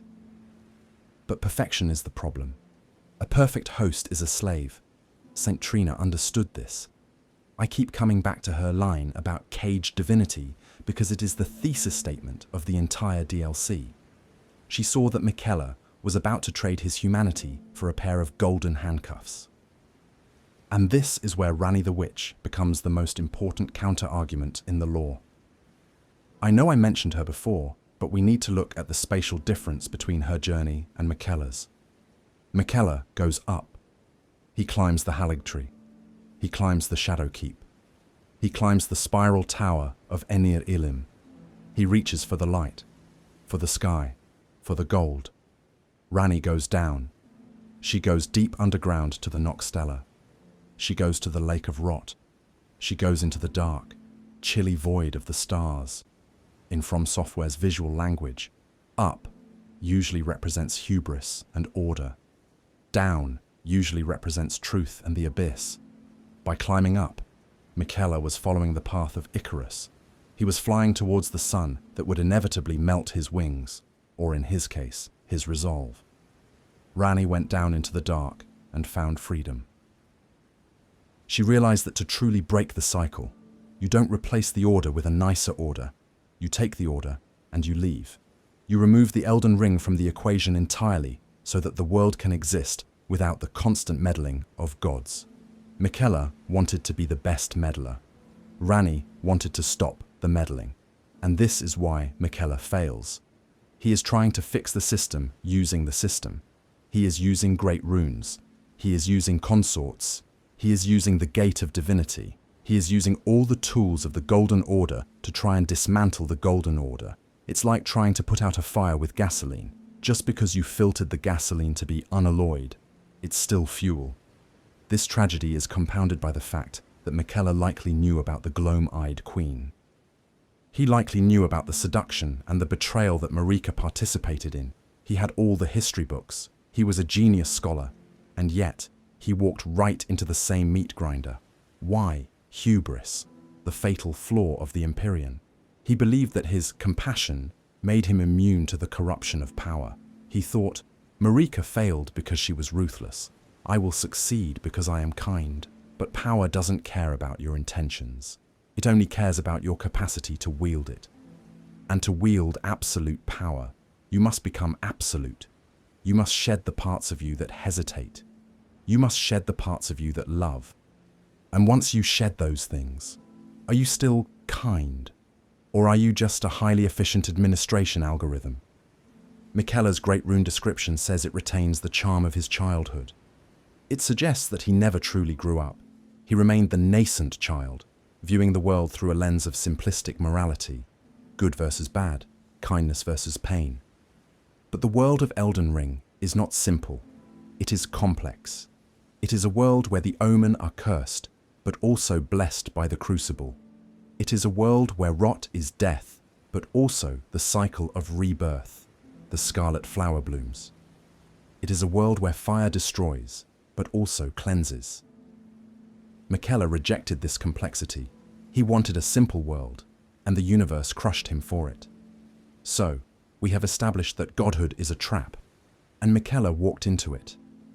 But there is one final aspect of his failure that makes it personal to us, the player. It's the idea of the rival. In every From Software game, we have rivals, but Miquella is unique. He isn't just a rival for the throne, he is a rival for the narrative. He tries to steal the protagonist role from us. He gathers a party of adventurers, Leda and co. He goes on a quest. He slays legends. He thinks he is the main character. And in a meta-narrative sense, he fails because we are the main character. His story ends because it collided with ours. And in the brutal logic of video games, there can only be one Elden Lord. But what if? Just what if? We let him win. I want to explore the heart-stolen ending as a legitimate philosophical conclusion. What if Miquella was right? What if a prison of peace is actually better than the chaos we perpetuate? Let's play devil's advocate for a moment, because to truly understand why he failed, we have to understand what we lost by killing him. Let's be honest about the state of the lands between. It is a nightmare. If you were a normal person living in this world, not a demigod or a Tarnished, but a commoner, what is your life like? You are likely starving. You are terrified of getting drafted into a war between shattered siblings. You might get grafted by Godric. You might get eaten by a giant dog in Caelid. You might get infected by the scarlet rot and slowly melt into a pile of fungus. Or, if you are an Albinoric or an Omen, you are hunted for sport. In this context, is Miquella's mind control really that bad? If Miquella ascends and charms the world, the wars stop, the grafting stops, the persecution of the Omens stops, everyone puts down their weapons and hugs. Yes, they lose their free will. But what has their free will gotten them so far? Pain, misery, a shattered ring. There is a famous chapter in Dostoevsky's The Brothers Karamazov called The Grand Inquisitor. In it, the Inquisitor argues that freedom is a burden that humans are too weak to handle. He argues that the only way to make humanity happy is to take away their freedom and give them bread and security instead. He says that by giving people free will, God actually cursed them. Miquella is the Grand Inquisitor of Elden Ring. He looks at the suffering caused by Marika's Age of Freedom, or rather the chaotic fallout of it, and decides that humanity and demigod kind cannot be trusted with agency. They will just hurt each other again. So he takes the burden upon himself. He steals their hearts so they don't have to break them anymore. From a utilitarian perspective, Miquella is the hero. He maximizes happiness and minimizes suffering.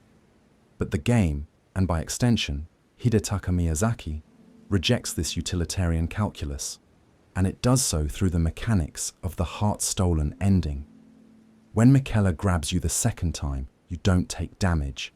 Your health bar doesn't deplete. You just kneel. And then the words appear. Heart stolen. The game treats this as a death. It reloads you at the checkpoint. It considers this state, a state of blissful submission, to be functionally identical to being stabbed to death by a sword. Why?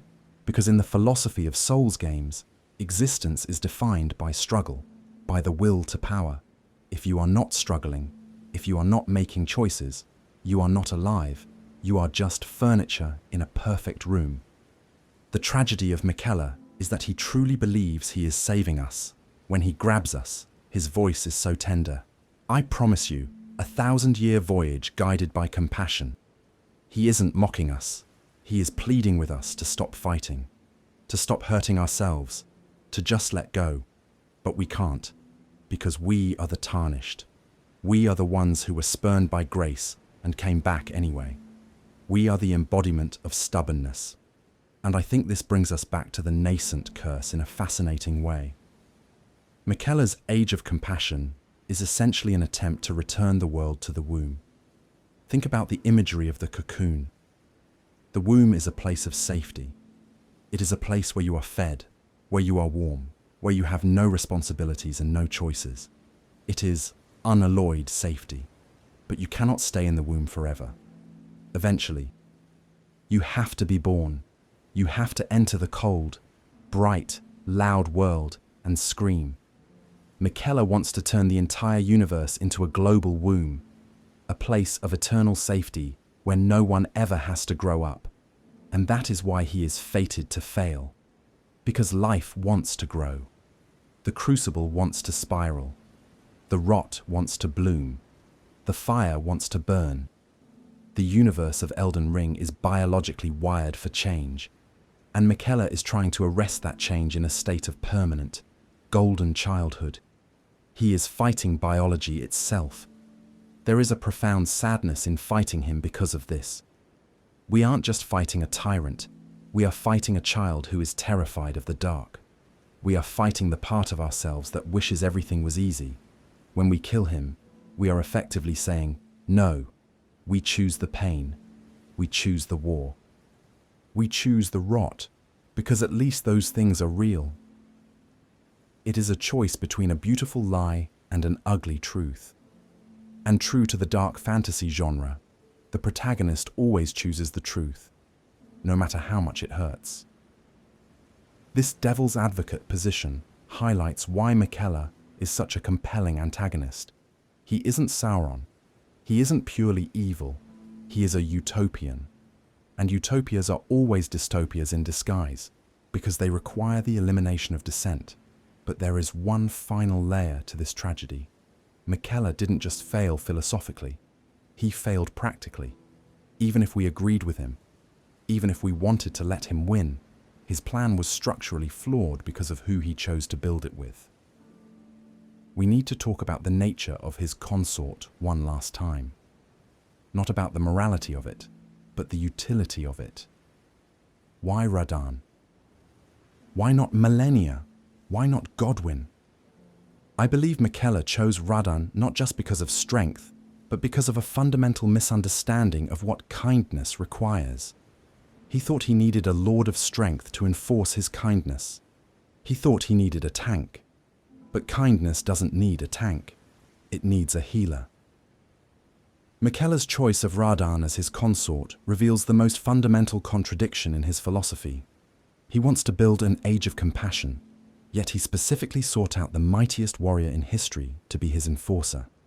He didn't choose a scholar. He didn't choose a healer. He chose the Star Scourge, the general, the man whose entire identity is defined by warfare, gravity magic, and holding back the cosmos through sheer physical might. This tells us that Miquella's kindness was never meant to be a passive state. It was meant to be an enforced state.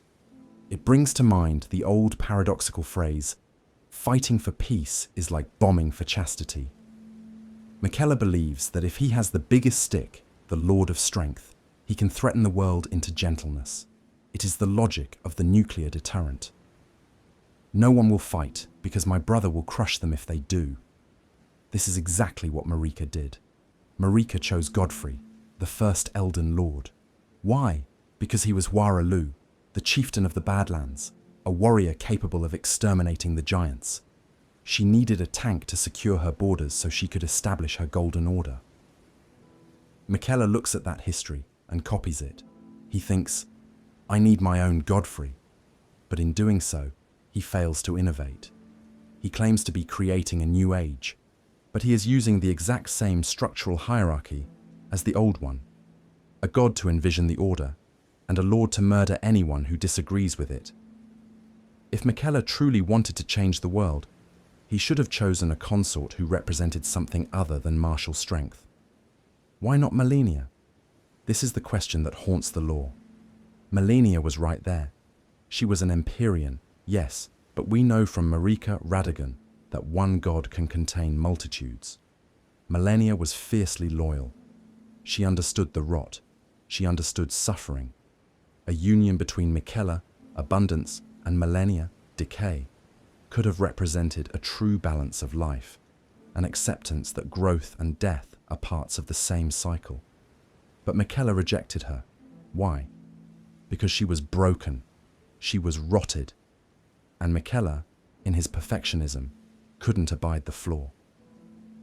He wanted unalloyed gold. He wanted purity. He looked at Radahn, pre-rot Radahn, and saw a pristine vessel of strength. He saw the ideal big brother. It is the logic of a child on a playground. I am small, so I will get the biggest kid in school to be my best friend, and then no one can touch me. This childish logic is why the vow feels so hollow. It wasn't a political marriage of equals. It was a child fantasizing about a superhero bodyguard. And look at the tragedy of how this plays out. Miquella admired Radahn for his strength, but to get him, he had to break that strength. He had to send Malenia to rot his brain. He had to send the Tarnished to kill his body. He had to stuff his soul into a cursed omen corpse. By the time Miquella gets his Lord of Strength, Radahn is no longer the noble general holding back the stars. He is a Frankenstein monster, stitched together with blood magic and desperation. Miquella destroyed the very thing he admired in the process of trying to possess it. This is the ultimate indictment of his love. He doesn't love Radahn the person. He loves Radahn the concept. He loves the idea of the Star Scourge. And he is willing to butcher the reality of Radahn to preserve the idea. This creates a jarring visual dissonance in the final fight. You have Radahn swinging these massive greatswords, performing brutal gravity attacks, stomping the ground. And then you have Miquella floating on his back, casting holy light, whispering gentle words. They are not fighting in harmony. They are fighting in parallel. Radahn is the bludgeon. Miquella is the propaganda. Compare this to the fight with the twin princes in Dark Souls 3. Lothric and Lorien, they were also a cursed pair, one crippled, one mute. But they fought as a single unit. They shared a health bar. They shared a teleport. They shared a tragedy. They chose to rot together rather than link the fire. Miquella and Radahn feel forced, because they are. Miquella is piloting Radahn like a mech suit, because he lacks the physical agency to enact his will. He is the brains, Radahn is the brawn. But a god needs to be more than just brains. A god needs to embody the full spectrum of existence. By delegating strength to Radahn, love to Centrina, and rot to Millennia, Miquella fractured himself. He tried to remain pure by outsourcing all the difficult, messy parts of existence to other people. But you cannot outsource the cost of godhood. Marika tried to outsource death to Malekith and the shadow to Messmer. It backfired. Miquella tried to outsource violence to Radahn and love to Trina. It backfired. The lesson of the lands between is integration. You must integrate the shadow. You must integrate the fire. You must integrate the death. You cannot just cut them off and hope they go away. So Miquella stands at the gate of divinity, a god of purity clinging to a lord of corpses, preaching an age of compassion while commanding a zombie to crush us. The hypocrisy is so loud, it deafens the ears.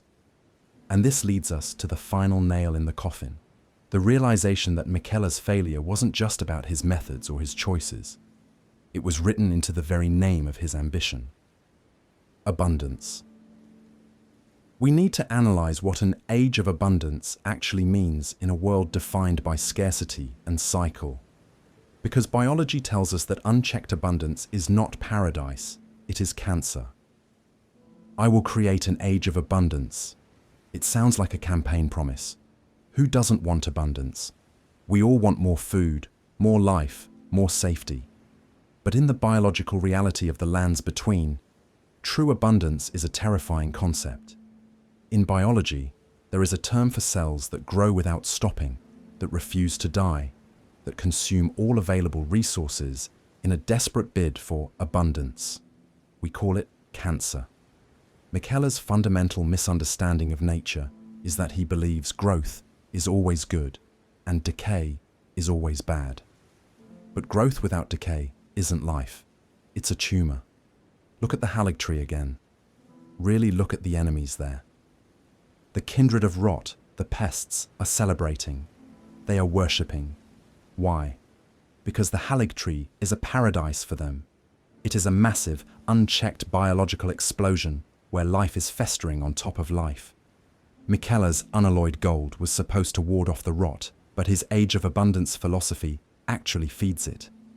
Because what is scarlet rot, really? It isn't just death. It is the cycle of rebirth accelerated to a frantic, sickly pace. It is mushrooms growing on corpses, flies birthing from wounds. It is life, but messy, uncontrolled, and suffocating. By removing the order, the structural limitations of the Golden Order, and replacing it with abundance, unlimited growth, Miquella inadvertently creates the perfect conditions for the rot to thrive. This is why the Haligtree failed. You cannot build a structure that is purely life-affirming without including the mechanism of death cleaning. Without winter, spring chokes itself. There is a fascinating item description on the icon shield, which depicts the Haligtree. It speaks of the blessed juice dripping from the tree. It sounds sweet, but in the game, that juice is often associated with stagnation.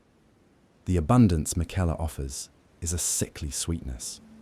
It is the smell of overripe fruit just before it turns into sludge.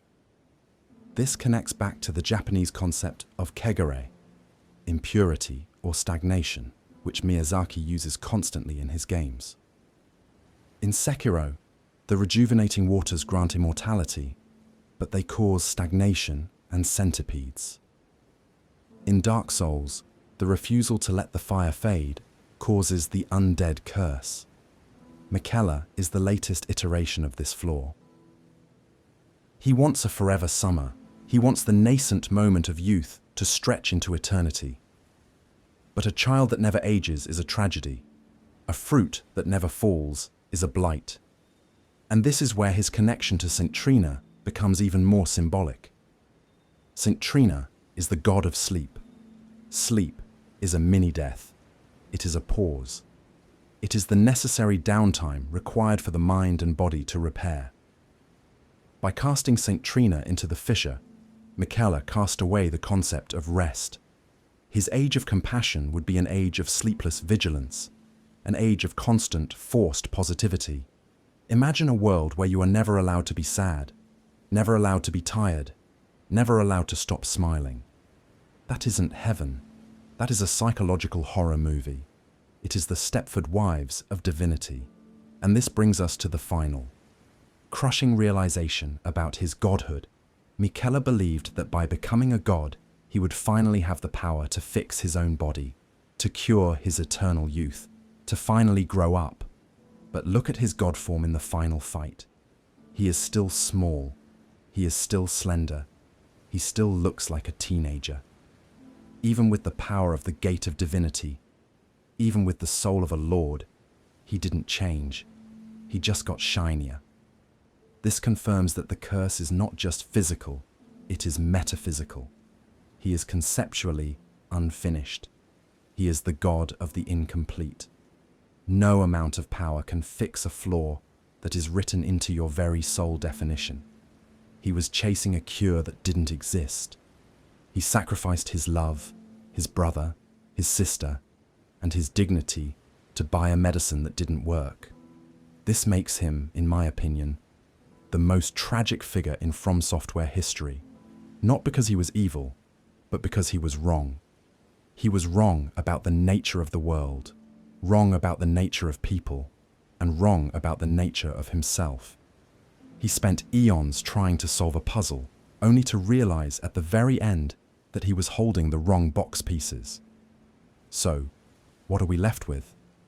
A dead god, a broken gate, and a world that is still waiting for a true lord.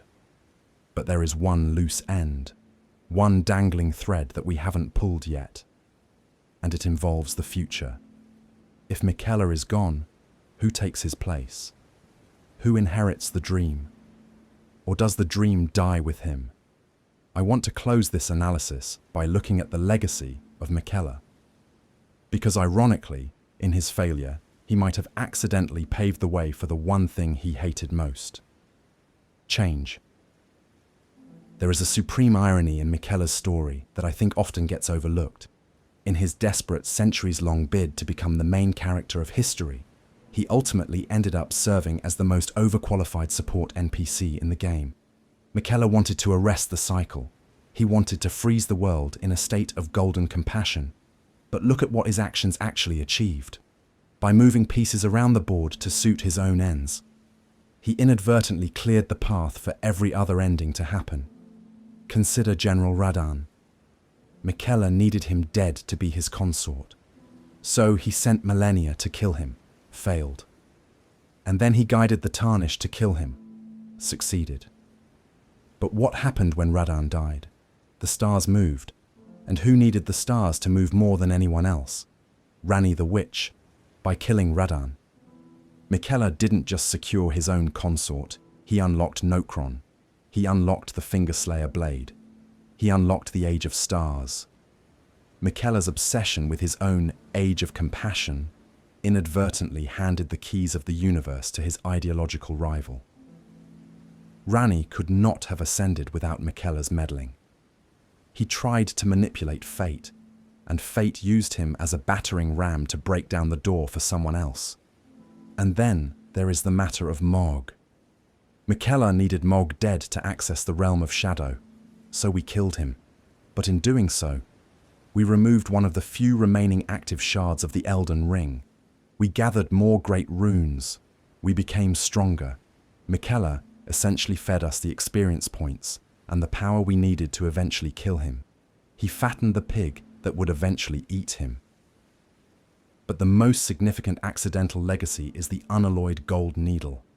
This was Miquella's magnum opus, a tool designed to ward off the influence of outer gods. He made it to save millennia. He failed. He made it to save himself. He abandoned it.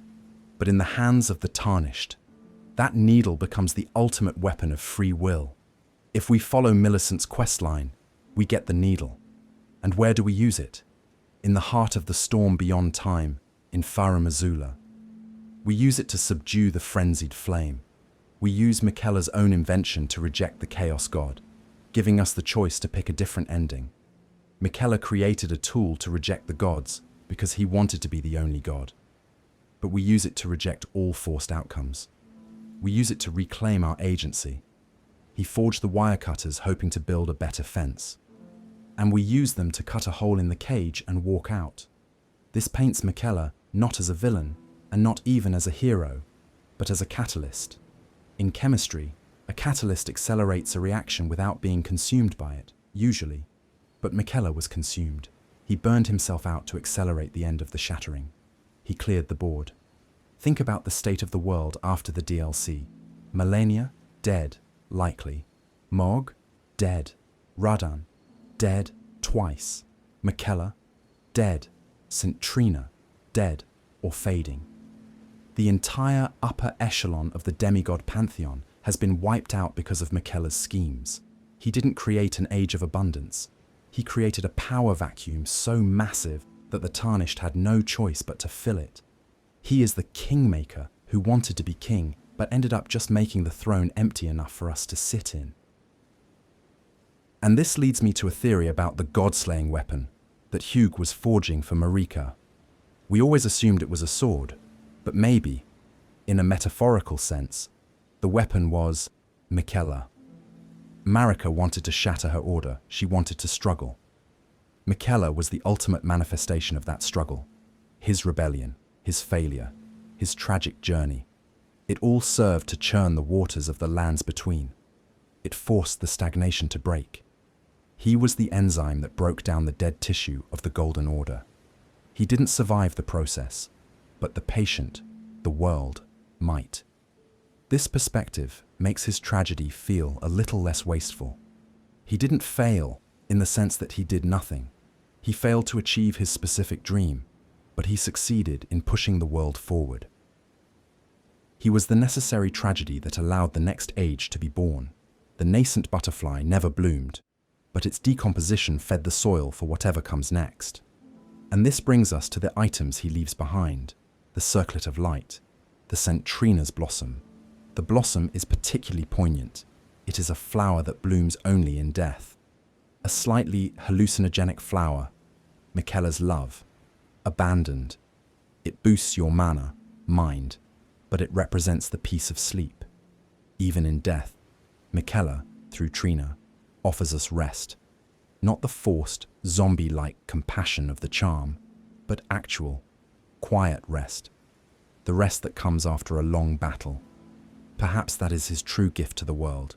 Not a new order, not a new law, but the lesson that sometimes the kindest thing you can do is stop fighting. Stop climbing the tower. Stop trying to be a god and just go to sleep. But we are tarnished. We don't sleep. We have one final task. We have to take all this, the tragedy, the law, the mechanical failure of a god, and decide what it means for our ending. Because the beauty of Elden Ring is that Miquella's failure validates our choice. Whether we choose Ranni, or Goldmask, or the Frenzied Flame. We are making a choice based on the wreckage Miquella left behind. He proved that compassion without freedom is a trap. He proved that strength without will is a puppet. He proved that godhood without humanity is a cage. So, when we sit on that Elden throne, or when we leave with Ranni, we do so with the knowledge of what not to do. Miquella showed us the wrong way so we could find the right one. And in that sense, maybe he was kind after all. Just not in the way he intended. We have almost reached the end of our analysis. We have dissected the man, the god, the myth, and the monster. But there is one final question that needs to be answered. A question that looks forward, not backward. With Miquella gone, and the Golden Order shattered, what happens to the concept of Empyreans? Has Miquella's failure finally broken the cycle of the greater will needing a host? I want to talk about the end of the Age of Gods. If Miquella is the final tragedy of the Elden Ring saga, he is also the final punctuation mark on the failed experiment known as the Empyrean. We are told early in the game that an Empyrean is a special kind of demigod, chosen by the Two Fingers as a candidate to succeed Marika and become the new god of the coming age. Ranni, Malenia, and Miquella were the only ones chosen. But look at their track records. Ranni stole a fragment of the Rune of Death, slew her own Empyrean flesh, and murdered her Two Fingers. She rejected the system violently. Malenia succumbed to the rot, becoming a vessel for an outer god she despised rather than the greater will. And Miquella, he abandoned the Golden Order fundamentalism, grew his own tree, and then literally physically ripped the golden lineage out of his body. Every single Empyrean chosen by the Fingers rebelled, every single one. This suggests that the criteria the greater will uses to select its candidates is fundamentally flawed. The system looks for power, for potential, for vision, but it fails to account for the one thing that makes these beings sentient: the desire for self-determination. Miquella was arguably the system's last, best hope. He wasn't destructive like Ranni. He wasn't rotting like Malenia. He genuinely wanted to build an order. He was the good student. And yet, even the good student eventually realized that the school was burning down and tried to build a new one next door. His failure at Enir-Ilim signals the death of the idea that a god is necessary to rule the lands between. Think about who actually fixes the world, or at least changes it, in the end. It isn't a god. It isn't an Empyrean. It is a Tarnished, a being of no lineage, no divine selection, no prophecy, just a warrior with a sword and an indomitable will. The shift from the Age of Gods to the Age of Men, or Tarnished, is the hidden narrative arc of the entire game. Miquella tried to reverse this arc. He tried to reinstate the divine right of kings. He tried to say, no, you need a god, you need me. You are too messy to rule yourselves. By defeating him, we are not just killing a boss. We are rejecting the political philosophy of divine intervention. We are saying that a messy world ruled by flawed mortals, us, is better than a perfect world ruled by a distant, untouchable deity. This is why the God Slain message at the end of the DLC feels so final. We didn't just slay a god, we slew the concept of the Empyrean savior. There are no more candidates. Ranni is gone to the stars. Malenia is gone. Miquella is gone. The line is ended. The greater will has run out of heirs. And this brings us to a fascinating detail about the gate of divinity itself. It is a gateway, yes, but gateways go both ways. Miquella used it to ascend, but perhaps, by leaving it empty, we are closing the door. In the base game, Marika is crucified inside the Erdtree. She is a prisoner. Miquella sought to replace her, but as we established, he would have just become a new prisoner in a new cage. By killing him, we break the chain of incarceration. There will be no new prisoner in the gate of divinity. The throne remains empty, or it is taken by us, who are not bound to the greater will in the same biological way. We are free agents. We can brandish the Elden Ring, or we can leave with Ranni, or we can burn it all with the frenzied flame. We have options that Miquella never had because we are not woven into the tapestry of the Order, we are just walking on it. This contextualizes Miquella's nascent status as a metaphor for the Golden Order itself in its final days. The Order was trying to be reborn. It was trying to emerge from its cocoon as something new, something compassionate. Miquella was that attempt at rebirth, and we aborted it. We looked at the new butterfly emerging from the cocoon, wet, fragile, beautiful, and we crushed it, not out of malice, but out of necessity, because we recognized that it wasn't a butterfly at all. It was a moth that would eat the world. There is a profound melancholy in this.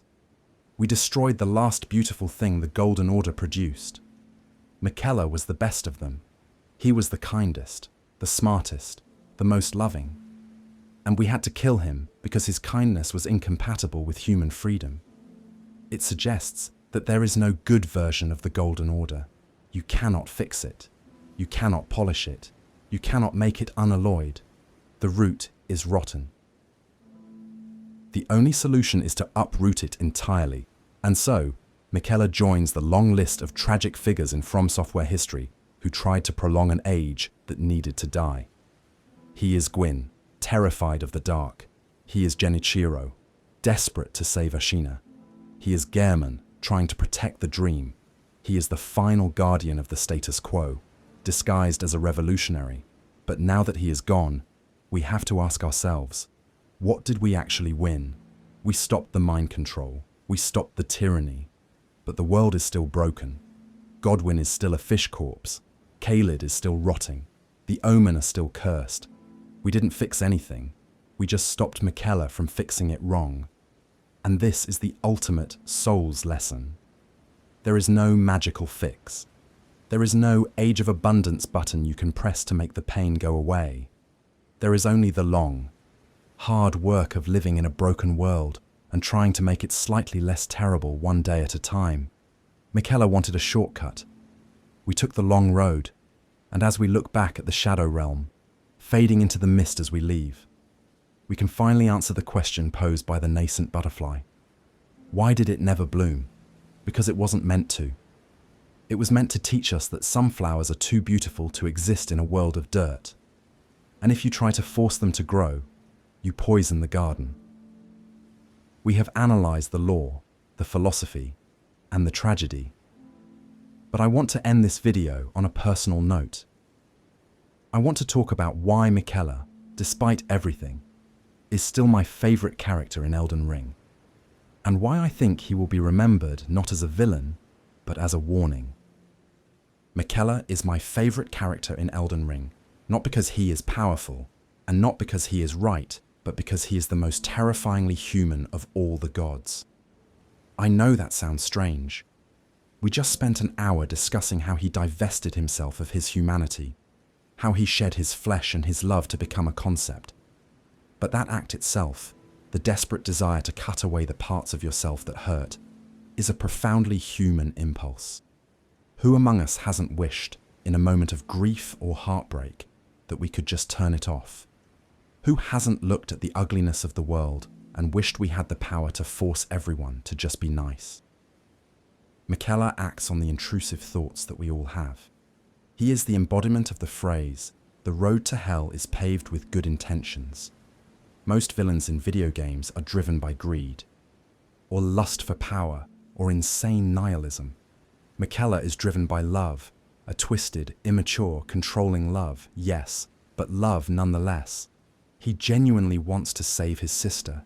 He genuinely wants to give his brother a glorious purpose. He genuinely wants the world to be gentle. And that is why he is a warning. He teaches us that good is not a simple destination you can reach by walking a straight line. You cannot just be good by removing the bad. Morality is an ecosystem. If you remove the predators, the fear, the doubt, the fire, the herbivores, the compassion, the kindness, overpopulate and starve. Miquella is a cautionary tale about the danger of purity. In our modern world, we are often obsessed with purity. Purity of ideology, purity of diet, purity of history. We want things to be unalloyed. We want to cancel the bad parts and keep only the good. Miquella shows us where that road ends. It ends at the gate of divinity, standing on a pile of corpses, all alone, begging a zombie to hug you. It ends in isolation.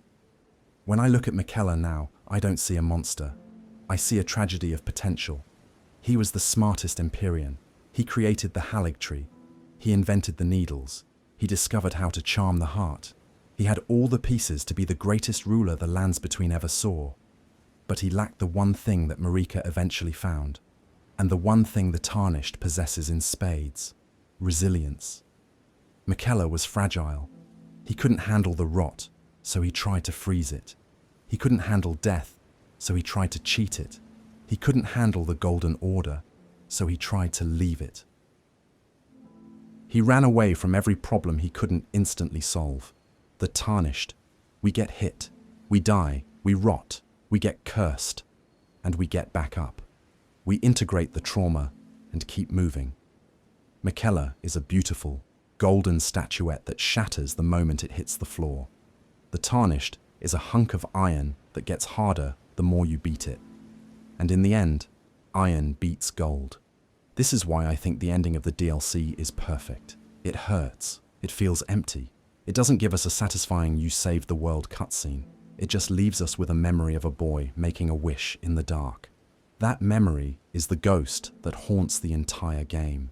It reminds us that before he was a god, before he was a monster, Miquella was just a little brother who looked up to his big brother and wanted to make a world where they could be happy. It is a simple, innocent wish, and it destroyed everything. There is a quote by Ursula K. Le Guin that I think perfectly encapsulates Miquella's failure. Love cannot save you from your own fate. Miquella thought his love, or his version of it, could rewrite destiny.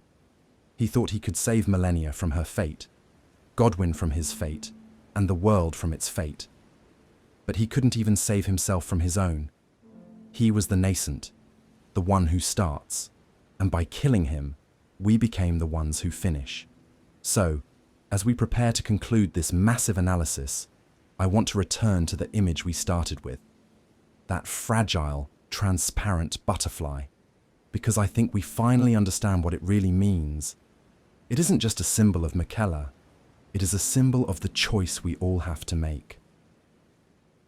The nascent butterfly is described as appearing as if it were just emerging from its cocoon.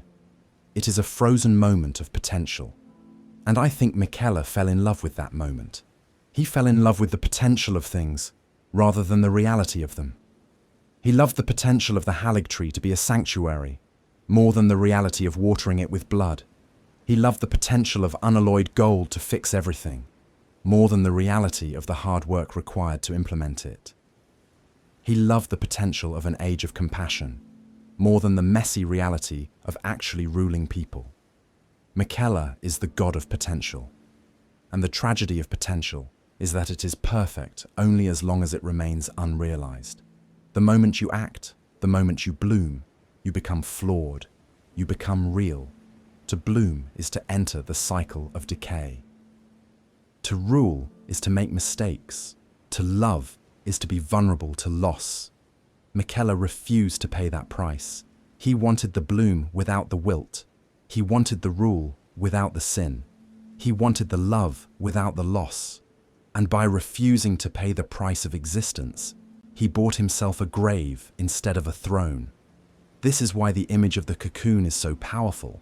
A cocoon is a cradle for the future, yes, but if you stay in it too long, it becomes a coffin. Miquella's entire journey, from the Haligtree roots to the Mohg dynasty to the realm of shadow, was just him moving from one cocoon to another. He was running away from the harsh light of reality, trying to find a dark, warm place where he could keep dreaming his perfect dream. But the lands between is a waking nightmare. It demands that you wake up. We, the Tarnished, are the alarm clock. We are the rude awakening that shatters the dream. When we enter the boss arena, we are not just fighting a god, we are fighting the very concept of escapism. We are forcing Miquella to face the one thing he ran from for thousands of years: consequence. And this is why I believe that, in a strange way, we saved him. St. Trina asked us to kill him, to save him from a caged divinity. But I think we saved him from something even worse. We saved him from becoming a tyrant of stagnation. We saved him from becoming the very thing he hated, a ruler who perpetuates a broken cycle because he is too afraid to let it end. By killing him, we allowed him to finally rest. We allowed the nascent butterfly to finally stop struggling against the wind and just fade. There is a peace in that, a dark, heavy peace, but a peace nonetheless. And so we return to where we began, to that single item description, to the broken pillar in Firelink Shrine, or rather, to the broken rune in the Skadu Altus. Miquella the kind. He was kind. He really was. But kindness is not enough to save the world. Sometimes, the world doesn't need a kind hand to hold it. Sometimes, it needs a strong hand to break it, so it can be set right again. Miquella had the kindness, but he lacked the strength to break the bone to reset it. He just wanted to put a bandage on a gangrenous wound. We are the breaker. We are the bone setter. And yes, it hurts. It is violent. It is ugly, but it is the only way to heal. As we stand over the fading light of the god we just slew, we are left with the weight of that realization. We are the villains of Miquella's story, yes, but we are the heroes of reality's story. And reality, no matter how painful, is the only thing that actually matters. So, the next time you see a nascent butterfly fluttering in the wind, don't just scroll past it. Stop, look at it, appreciate its beauty, appreciate its fragility, but remember the lesson of Miquella. Don't try to catch it. Don't try to put it in a jar to keep it safe forever. Don't try to stop it from flying, even if flying means it might eventually fall. Let it fly, let it fade, let it die. Because that is what it means to be alive. And that brings us to the end of our journey. We have walked the path of the Empyrean. We have climbed the Tower of Shadow, and we have seen the cost of a dream that refused to wake up. Thank you for coming with me on this analysis. Thank you for listening to the tragedy of Miquella the Kind. If you took anything away from this video, I hope it is this: do not fear the rot, for it means you are growing. Do not fear the fire, for it means you are changing. And do not fear the end, for it means you have truly lived. I'm Xana, and I will see you in the next age.